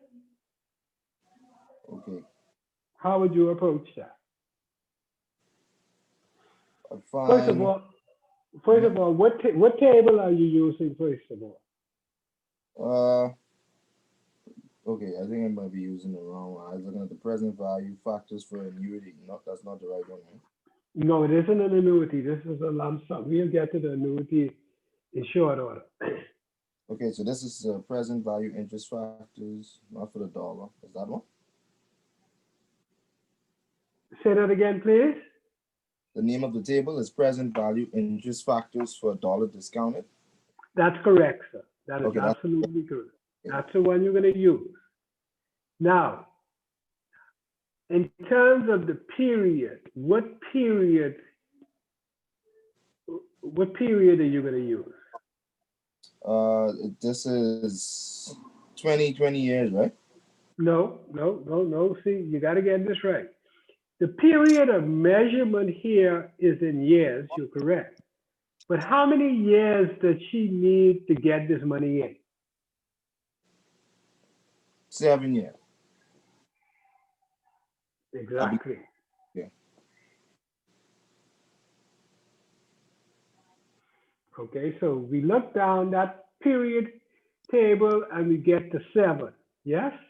Yes, sir. What rate is she going to be earning? 6%. Okay, so great. So you run your finger over 7 years to 6%. And what is the factor that you're seeing there? 0.665. Correct. What you can do with that factor now? 0.665. I'll just throw in the 0.665. Okay, I will multiply that by the 100,000. There you go, Mr. Adley. On to it. Tell us what the answer is you get. 1 second.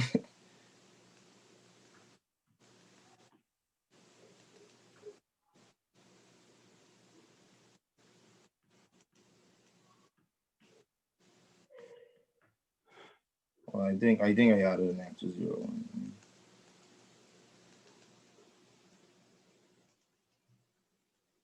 66,500. You got it, my brother. Anybody have a question about the methodology on that? And then so with this 66,000 times 500, she's gonna divide this by 7 years, divided by monthly. Then she'll know how much money she need to put aside. No. See, we ain't doing an annuity yet. You trying to get me to annuity? Is that Melissa? Just asking. No, Melissa, we're doing a lump sum at this time. She's assuming she could put down a lump sum. We're gonna get to annuities in a second. Okay? Okay. All right.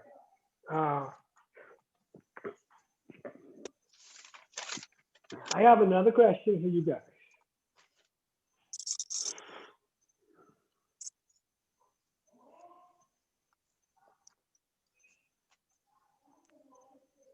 No, I can leave that because you ain't to retirement yet.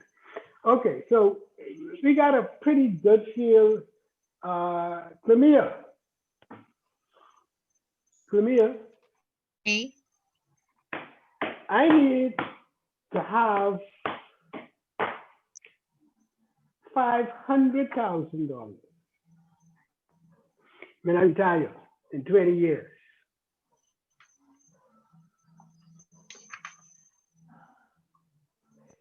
What amount I got to put down today to grow to 500,000 in 20 years, and the rate is 5%. Okay. So we'll be using the factor of 0.377. Well, what table are you using first of all, and why? I'll be using the present value. Yes. Because we would like to find out how much do I have to secure now to obtain 500,000 in the future. I love the way you phrase it. See how the things interchange? Present value now, present value now, present value now. Go ahead, man. Lead us through it. So I will take the 500,000 and times that by.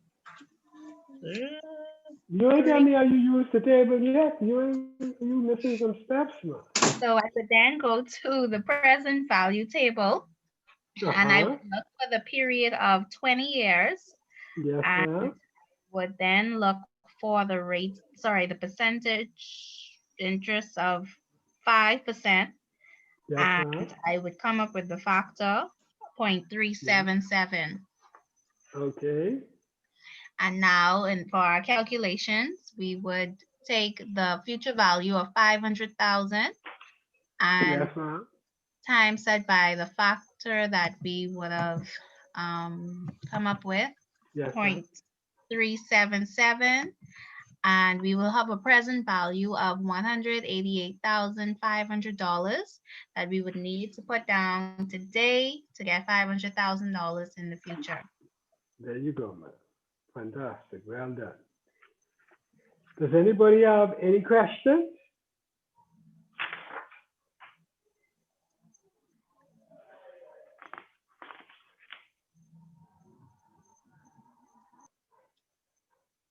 Okay. Yeah, I All right. have a question. Now, yes, ma'am. I'm actually trying to see where she would have gotten the rate from, because I'm looking at the table now, present value factors, at the 20% for the 5 years. And I have 0.4, I see 0.4002. I get 5% for 20 periods is 0.377. Oh, 5% of the 20 periods. Okay, no, sorry. I understand. I see it. You got it? 20% for 5 periods. Yes, sir. We on the same page? Yes. Thank you. Oh, not a problem, not a problem. Okay, now let's go on. There was somebody who couldn't wait to get the annuities.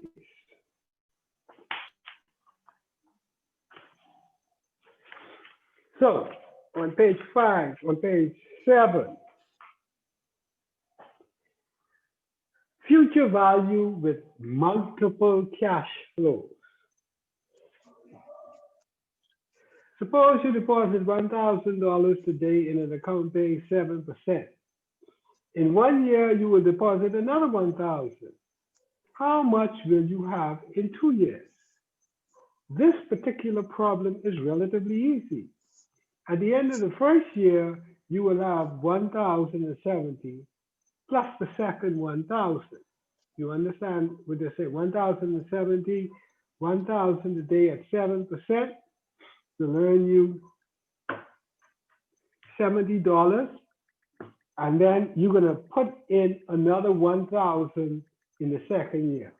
So that's how they will get the deposit of 2,070. That's only 2 years.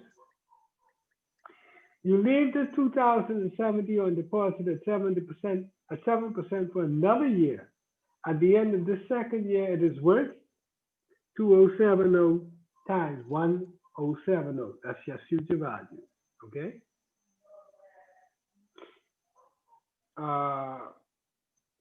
Present value with multiple cash flows.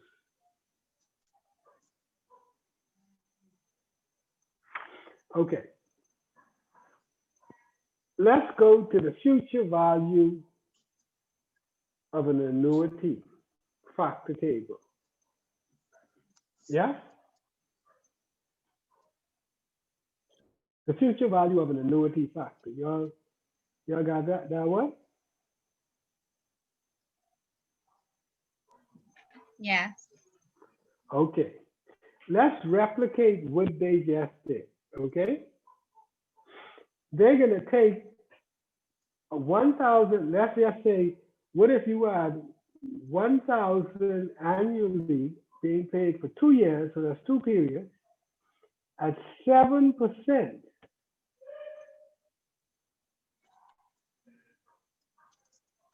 Yes?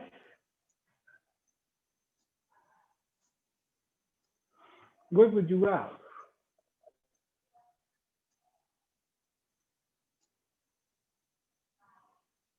You see the factor? 2.070. That's correct.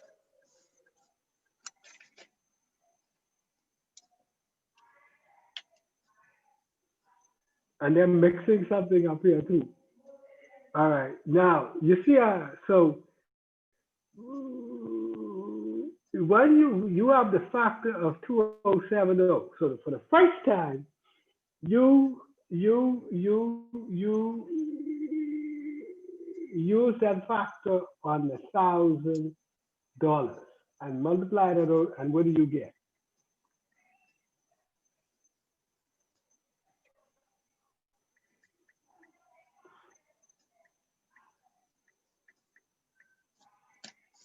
$2,070. Okay, 2070. You see where they got the 2070 from?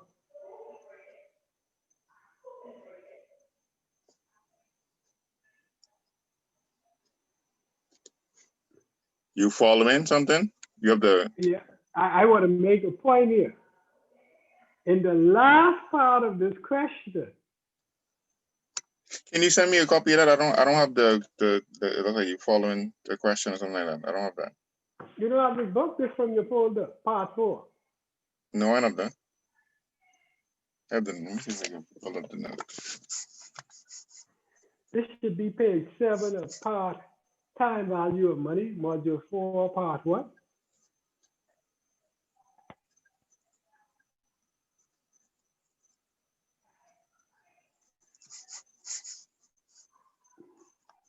I hope I got you sure. I hope they changed the format because this mine from about 5 years ago.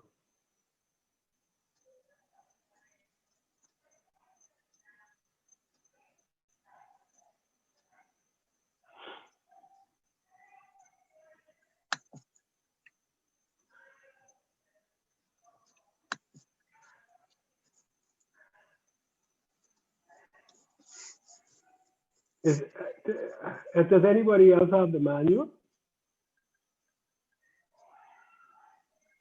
Yes, sir.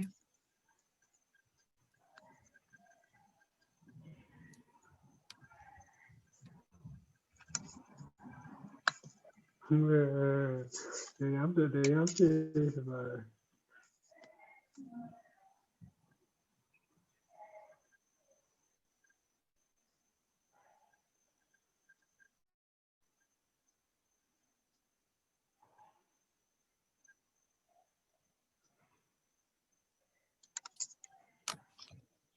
Hold on 1 second, guys. He sent me an updated one calculating future value, please.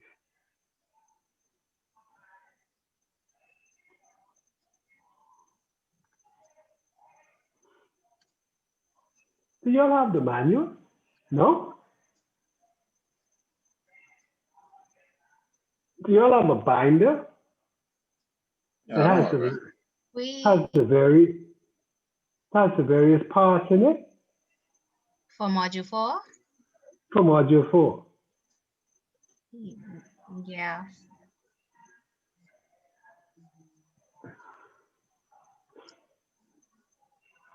Because I don't want to be telling y'all things that y'all don't have. Rithman, you found the email? I found the new module 2. I don't see module 4. I'll discuss with. I appreciate it. If somebody's going to send it to you? Yes, sir. Okay, thank you. Okay, going back to this question, they mixed it up a little bit. In the first part of it, they did the future value of an annuity, the 1,000 every year as an annuity. Then they locked it in the last part and turned it into a future value problem. Does everybody see what I'm talking about?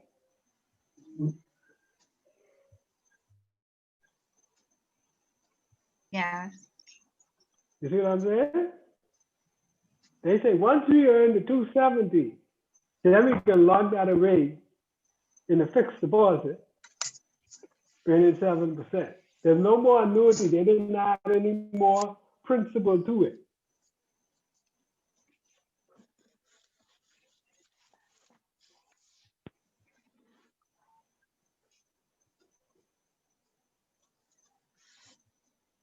Okay?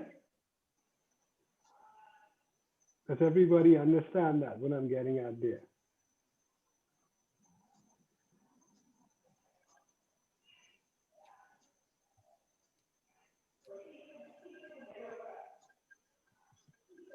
Yes? No? Yes? Okay, well, I'm assuming that you do. Then they're going to do the reverse. Present value with multiple cash flows. Very often we need to determine the present value of a series of future cash flows. As with future values, there are two ways we can do it. We can either discount back one period at a time, which is very laborious, or we can just calculate the present values individually and add them up. Suppose that you need 1,000 in 1 year and 2,000 more in 2 years. You can earn 7% on your money. How much do you have to put up today to exactly cover these amounts in the future? In other words, what is the present value of the two cash flows at 7%? Everybody's with me in the manual. I'm reading from the manual, page 7.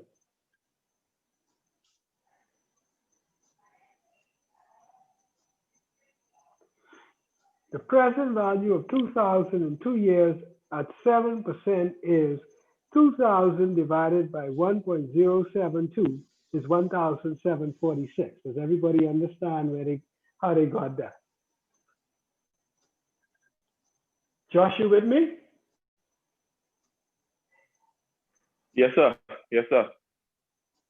Tell me what that 1.072 is then. 1.072? Yeah, what that is? That's 1 plus R times TA. Josh, you overcomplicating this, man. Tell me what the 1.02 is. So 1.072?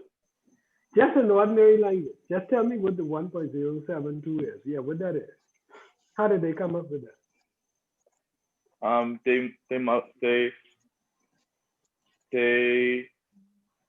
They add 7% to 1, And then, Josh, you got the tables I sent you?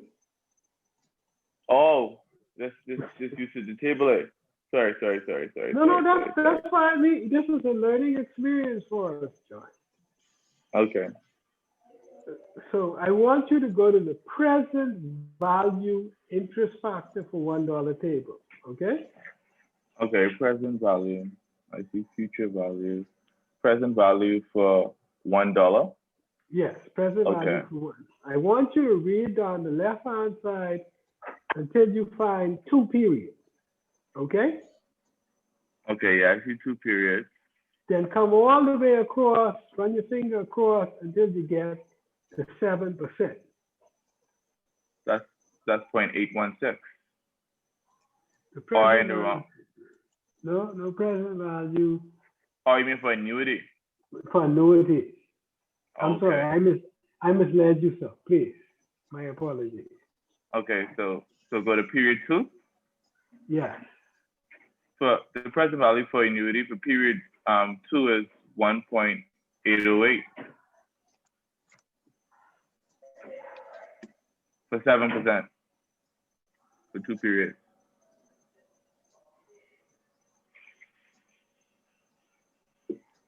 no, this present, hold on 1 second. This is why I always check this book. Present value of $2,000,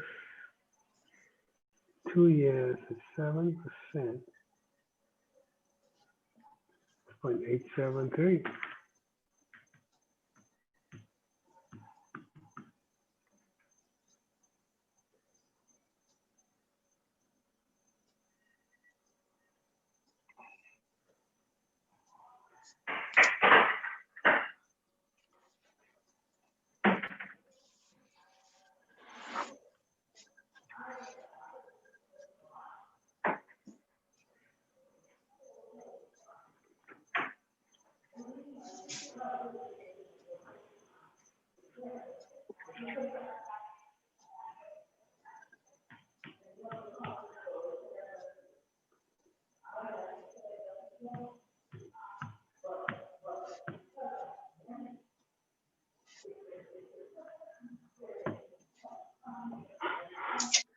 Wait, now they got me some. I'm trying to figure out where did they come up with the factor of 1.072? Because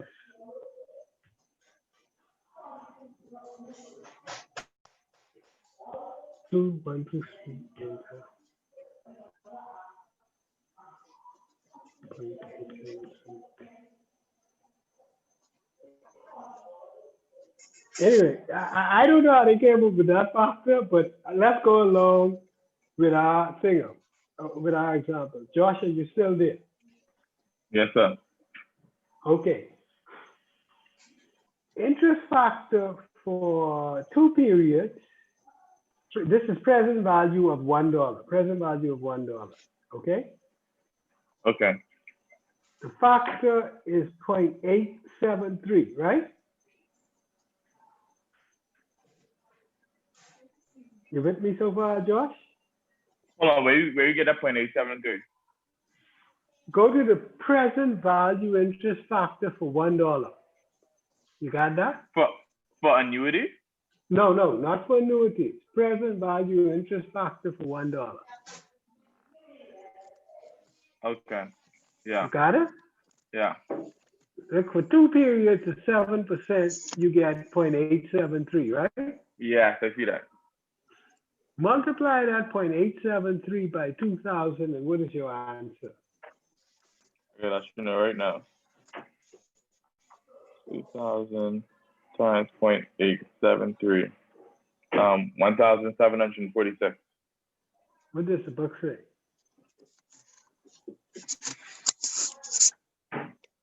Same The thing. book says, yes, right. I'm not quite sure where they get the 1.072 from. That should be a factor, but be that as it may, but now that's for 2,000, right? They got 2,000 for 2 years, right? Yeah. And then they got 1,000 for 1 year. What is the factor for? Okay, so 1,000. So 1 year would be 0.935. Multiply, okay, and that will then equate to 935.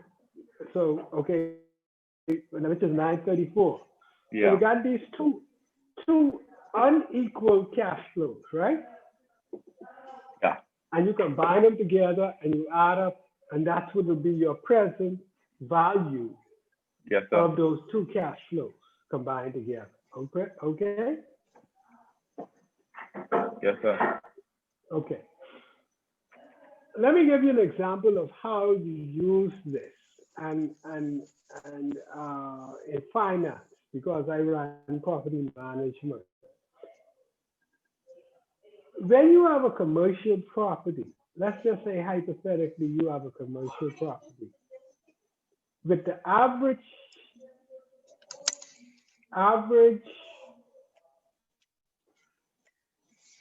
rental contract is about 7 years, right? And you're considering buying this rental property, and you have to come up with a value, right? Yeah. What you would then do is take all of the cash flow associated with this rental property over the life of those contracts and discount it back by a factor that you determine will be a good earning rate for your money. Let's just say, suppose it was 10%. You will then determine, let's just say, you will, that when you discount all those rents back to the future value, to the present value, you will then say, Mr. Owner, this property is worth this to me because this what I could earn if I take this off your hands. Let's give an example to try solidify this concept. All right. Chanel, I call on you, yeah?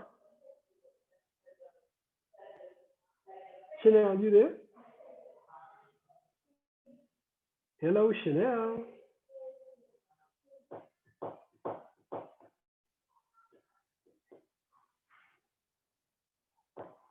Okay, I guess Chanel may not be there at the moment.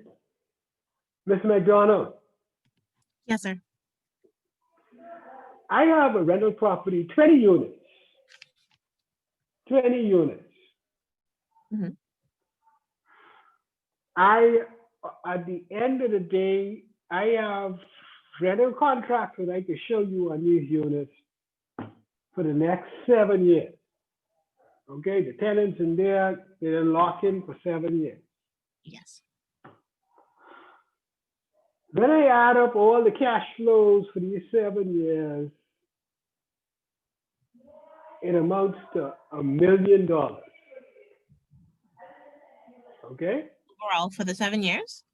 For the 7 years, total. Okay. I got 20 stores. Based upon the monthly rent they pay me, over the next 7 years, I'll earn $1 million in rent. Yes. Okay? Let's just say today,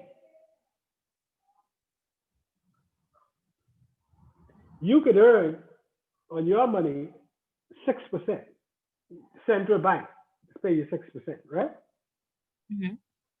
So therefore, in order for you to go into a more riskier investment, you got to earn a little bit more than what you could do at the central bank, because you could just park your money at the central bank and call it a day. I ain't got to worry about collecting no rent and so forth like that. So you determine, you say, Mr. Donnan, you know, for me to consider this, I got to earn an interest rate of at least 9%. Mm-hmm. So let's review what we have, what facts we have about this property. I know that I have rental contracts in place for the next 7 years. Yes. I know over the next 7 years at the end of 7 years, I'd have future income, future aggregate income of $1 million. Mhm. I require a return on my money of 9%. Okay? Yes. Tell me what you will offer for me for my investment. Okay. 1 second.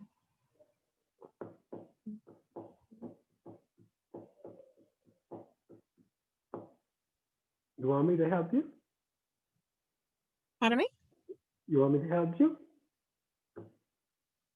I don't Please, want you to keep please it do. a secret. Step us through it. How would you attack this problem? Oh, okay. What I was going to do was look at the present value, well, find the present value of the $1 million, well, the present value now of the $1 million on that same 9% interest that I would want to get back. You got it. First of all, you've identified what type of problem it is. You need to know what tables you need. You've hit the highlights in terms of what it is. Let's do it. Lead us through it. Let's go to the tables. Okay, so when I look at my present value interest factor table, I am going to 7 periods Yes, at ma'am. 9%. Yes, ma'am. Can find it 7 periods. Which would be 0.547. Yes. If I multiply that by 1 million. 547,000. Go ahead. When I multiply, yeah. So I get the 547,000, that of which what I would need now, or have now or need now in order for me to No, accumulate that. that's what you can offer me for my apartment based upon your Yes, or that's my. what I can offer you. That's what you can offer me, Mrs. Jordan. The only way this thing makes sense to me is if I pay you 547,000. Mhm. This. I have a question. Yes, ma'am. In what cases now, just how you said that if this person offers that, if I am being offered the 547,000, if I can get this at a premium, how would that be possible? And if not, like what cases, or would I then be offered a discount? Whereas it would be less than how much it is that I'm expecting to receive. Okay, now I'm trying to wade myself through your question and make sure I understand it. Let's attack it differently. Remember now, I am the owner. Yes. I told you to make me an offer, right? Yes. Okay. You're saying after you do your analysis, this is my money, Mm-hmm. right? Excuse me. This is my money. I know if I put my money with the central bank and a government registered stock, I get it in 6%. Yes. I ain't got to worry about finding no new tenant, or if a tenant don't pay, even though we got a lease contract and that. In other words, there is more risk associated with this proposed investment. Okay? Mm-hmm. So you're saying that in order for me to contemplate this risk, I got to be paying a premium over what I could earn for the central bank. Mm-hmm. Therefore, I need 9%.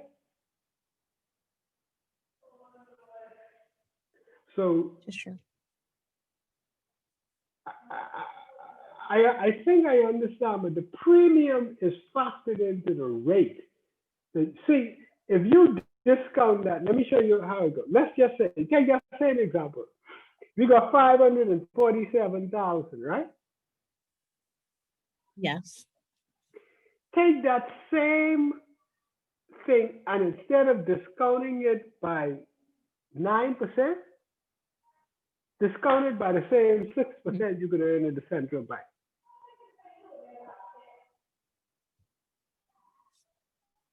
What factor you get there? 1 second.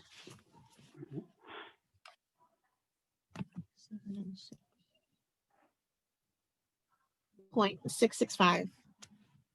Multiply by $1 million. 665,000. 665,000. And that's, if you were to discount it by 6%, you'll be paying me 665 as opposed to 547. Ooh. I think I'm getting to the question you're asking. But we're asking, go ahead. I got you. Never mind the question. I got it. You got it? Got it. Okay, so that's why you're going to discount it by a higher rate than what your money could earn in the central bank. Does everybody catch that concept? I hope I'm not confusing people.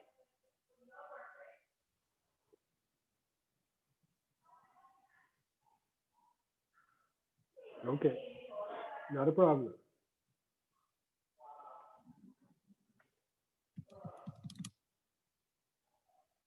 All right, I'm going to fast forward here to, okay, now we're getting into the annuity. Let's go to page 8.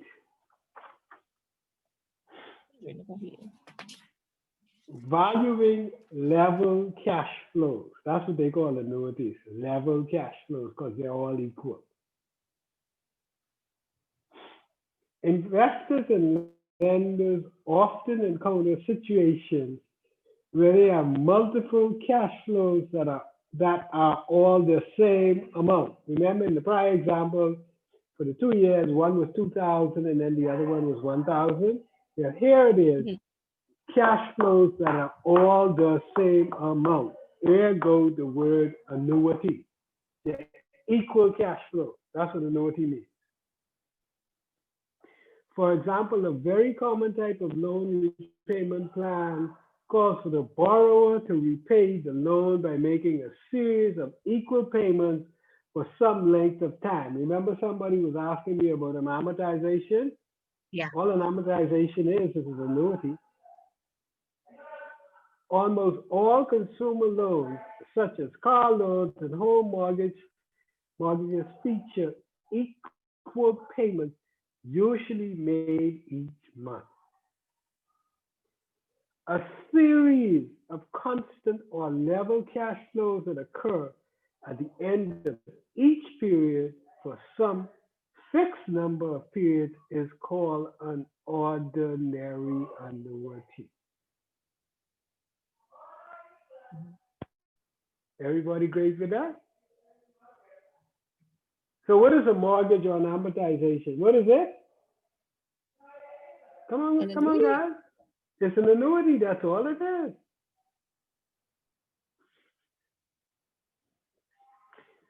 Present value for cash flows, or present value for annuity cash flows. So everybody find on their computer and everything, the present value of an annuity. That's the fastest we're going to be looking at. Suppose we are examining an asset that promised to pay 1,000 at the end of each of the next 3 years.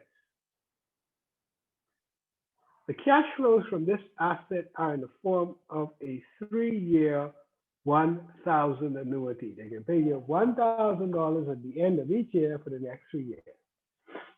If we wanted to earn 15% on our money, how much would we offer for this annuity? Remember remember the mortgage? How much would we offer? The example I gave you, that was a lump sum, but it could have been an annuity. If I had given you, let's just say take the $1 million.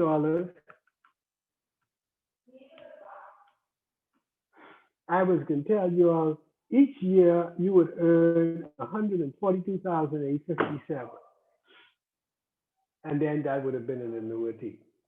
But anyway, not to confuse Samantha. If we wanted to earn 15% on our money, how much would we offer for this annuity? Melissa, you help me out this evening. Yeah, I help you out. Pardon me. I actually left my kitchen, so I'm actually driving right now. But I'm listening. Okay. Okay, don't let me distract you then. You keep your eyes on the road. Chanel, Okay. you there?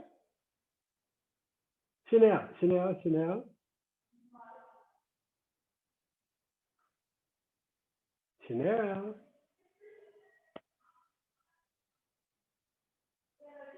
Okay, I called on Joseph Rickman. This one is yours. How would you find an answer to this question, Rickman?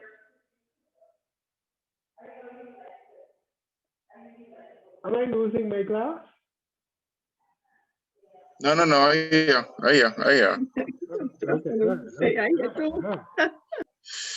Just trying to follow. So what I would do then is this is on 1 year. Sorry, 3 year annuity, three at $1,000.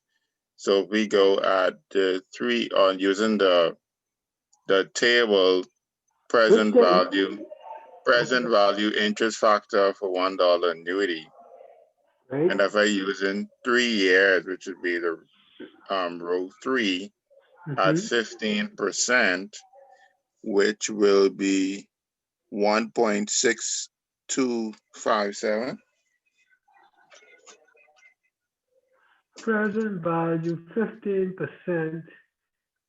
3 years. Sorry. 3 years is 2.2832. Yes, sir. 2.2832. Right. And I multiply that by 1,000. Yes, sir. Which is 2283. That's 2,283, right? Right. So in other words, if we were going to receive cash flows of $1,000 for the next 3 years, the present value of those cash flows is $2,283. That's what you would pay off for, whatever. Okay, let's see how they work it through. And they work it through step by step, showing you all they took each one of those cash flows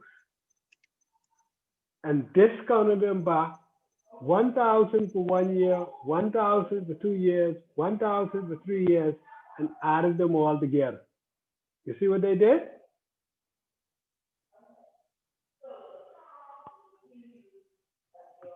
But because these are annuities, they could bypass that step by step, just go to the interest annuity factor table.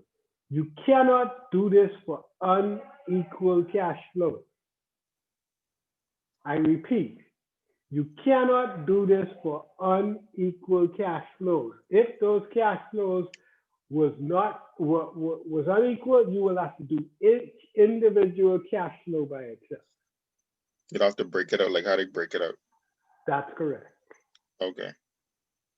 When would we do this, Richmond? When will we break it out? Yes. We would break it out if the cash flows are unequal. That's correct. So, yeah. Okay. Now I got 8 more minutes left. I don't want to start. I'm going to fast forward next class because we only got 3 classes. Got a lot of work to cover. So I will be hitting the concepts in the next class because it's 8:22. However, I'd like to take a moment to give you some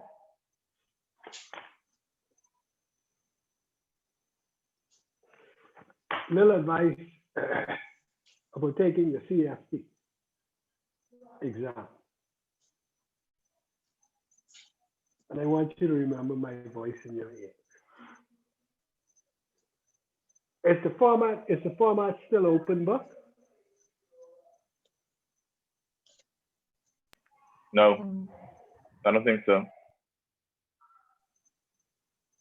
The format isn't open book anymore. Justice format got to be open book. Ain't no way in Jesus Christ's world y'all doing that.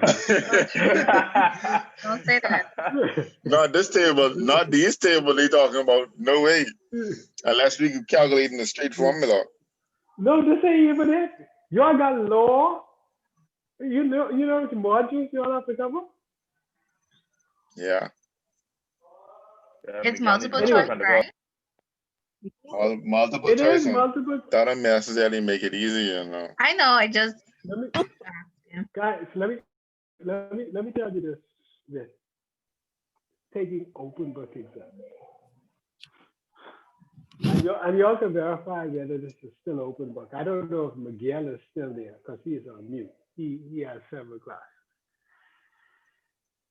When you are doing open book multiple choice exam, please, please, please, please, please, I beg you, go through that entire exam and do what you could do from your head, first and foremost. Let me tell you why. With open book, you spend a lot of time flipping through pages trying to look for answers, and you lose time. And there may be some questions at the end of the exam that you didn't get through that could have made the difference between your passing and failing.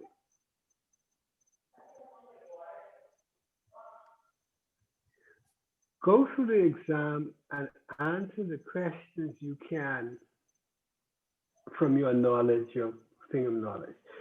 The most difficult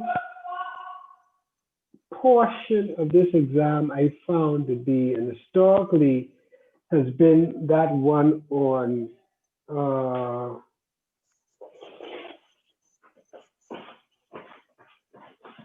financial services. Or what's it called?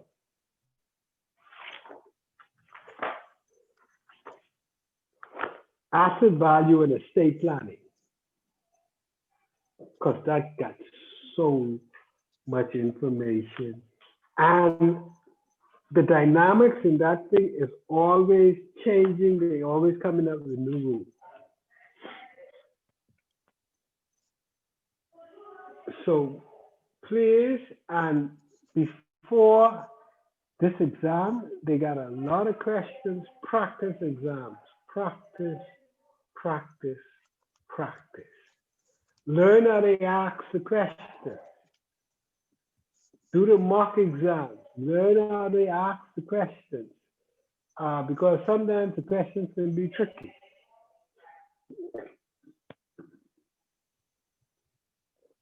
So form groups, do study groups, you all put together mock exams, you can get them from Miguel.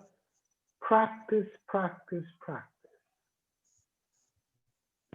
That's the best. I just wanted to share that with you all from my experience, and I've led a couple of classes through this now. And a lot of them just run out of time.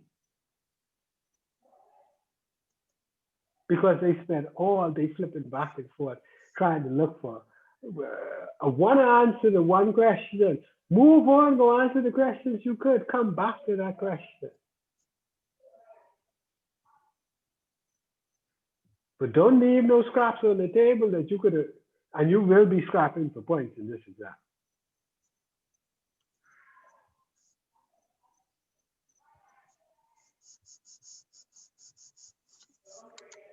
So, I will leave you with that, guys. You all enjoy your evening. Remember the homework we have? Are there any questions? I got 3 minutes to answer any questions. What's the homework? Who's this? Asking me what the homework. Melissa, driving. Melissa, you came in late in the class. No. I was here and The tell homework is to do a little bit of research to find out if you go ahead. I'm listening. Somebody is trying to talk and breaking up. Is that you, Melissa? no, do a little bit of what? Okay, $1,000. Would you recommend a customer to invest in Bahamas government registered stock or or union or something like that. yeah, the credit union? And or I'm gonna send you all some stuff from CIFP as well as Singapore, and their bond funds and equity funds, historical performance. Okay. Is it 1 year? Is it 1 year? Yeah, and just get ready. Again, as the same way we introduced ourselves in the beginning, I asked you to please send it to me in email. So I don't want that to absorb our time because it costs for time in this class. And if I gotta email you all back individually, just to make sure that your head is on right or you're on the right path. Okay? We could take a couple of minutes in class next week to do it, but I much prefer when I send you guys the information that you have a look around and determine what it is. I will send that information out to you. This is the information I promised to send to you. The last offering that the central bank made, in fact, it just closed today. I will also send you the weekly market update that both CFAL and Fidelity gives.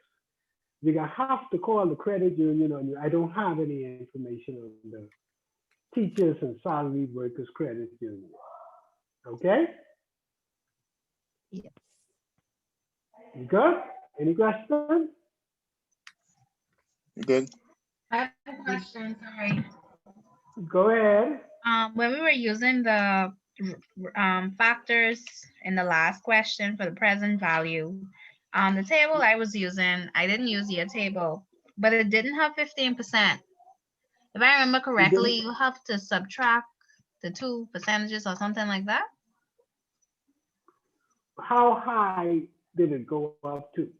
It goes up to 36, but it doesn't have 36 periods or 36%.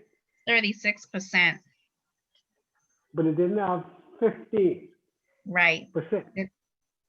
Yeah. What does it have? What does it have that's close to 15? It has 14 and 16. I can't remember what to do when it's like that.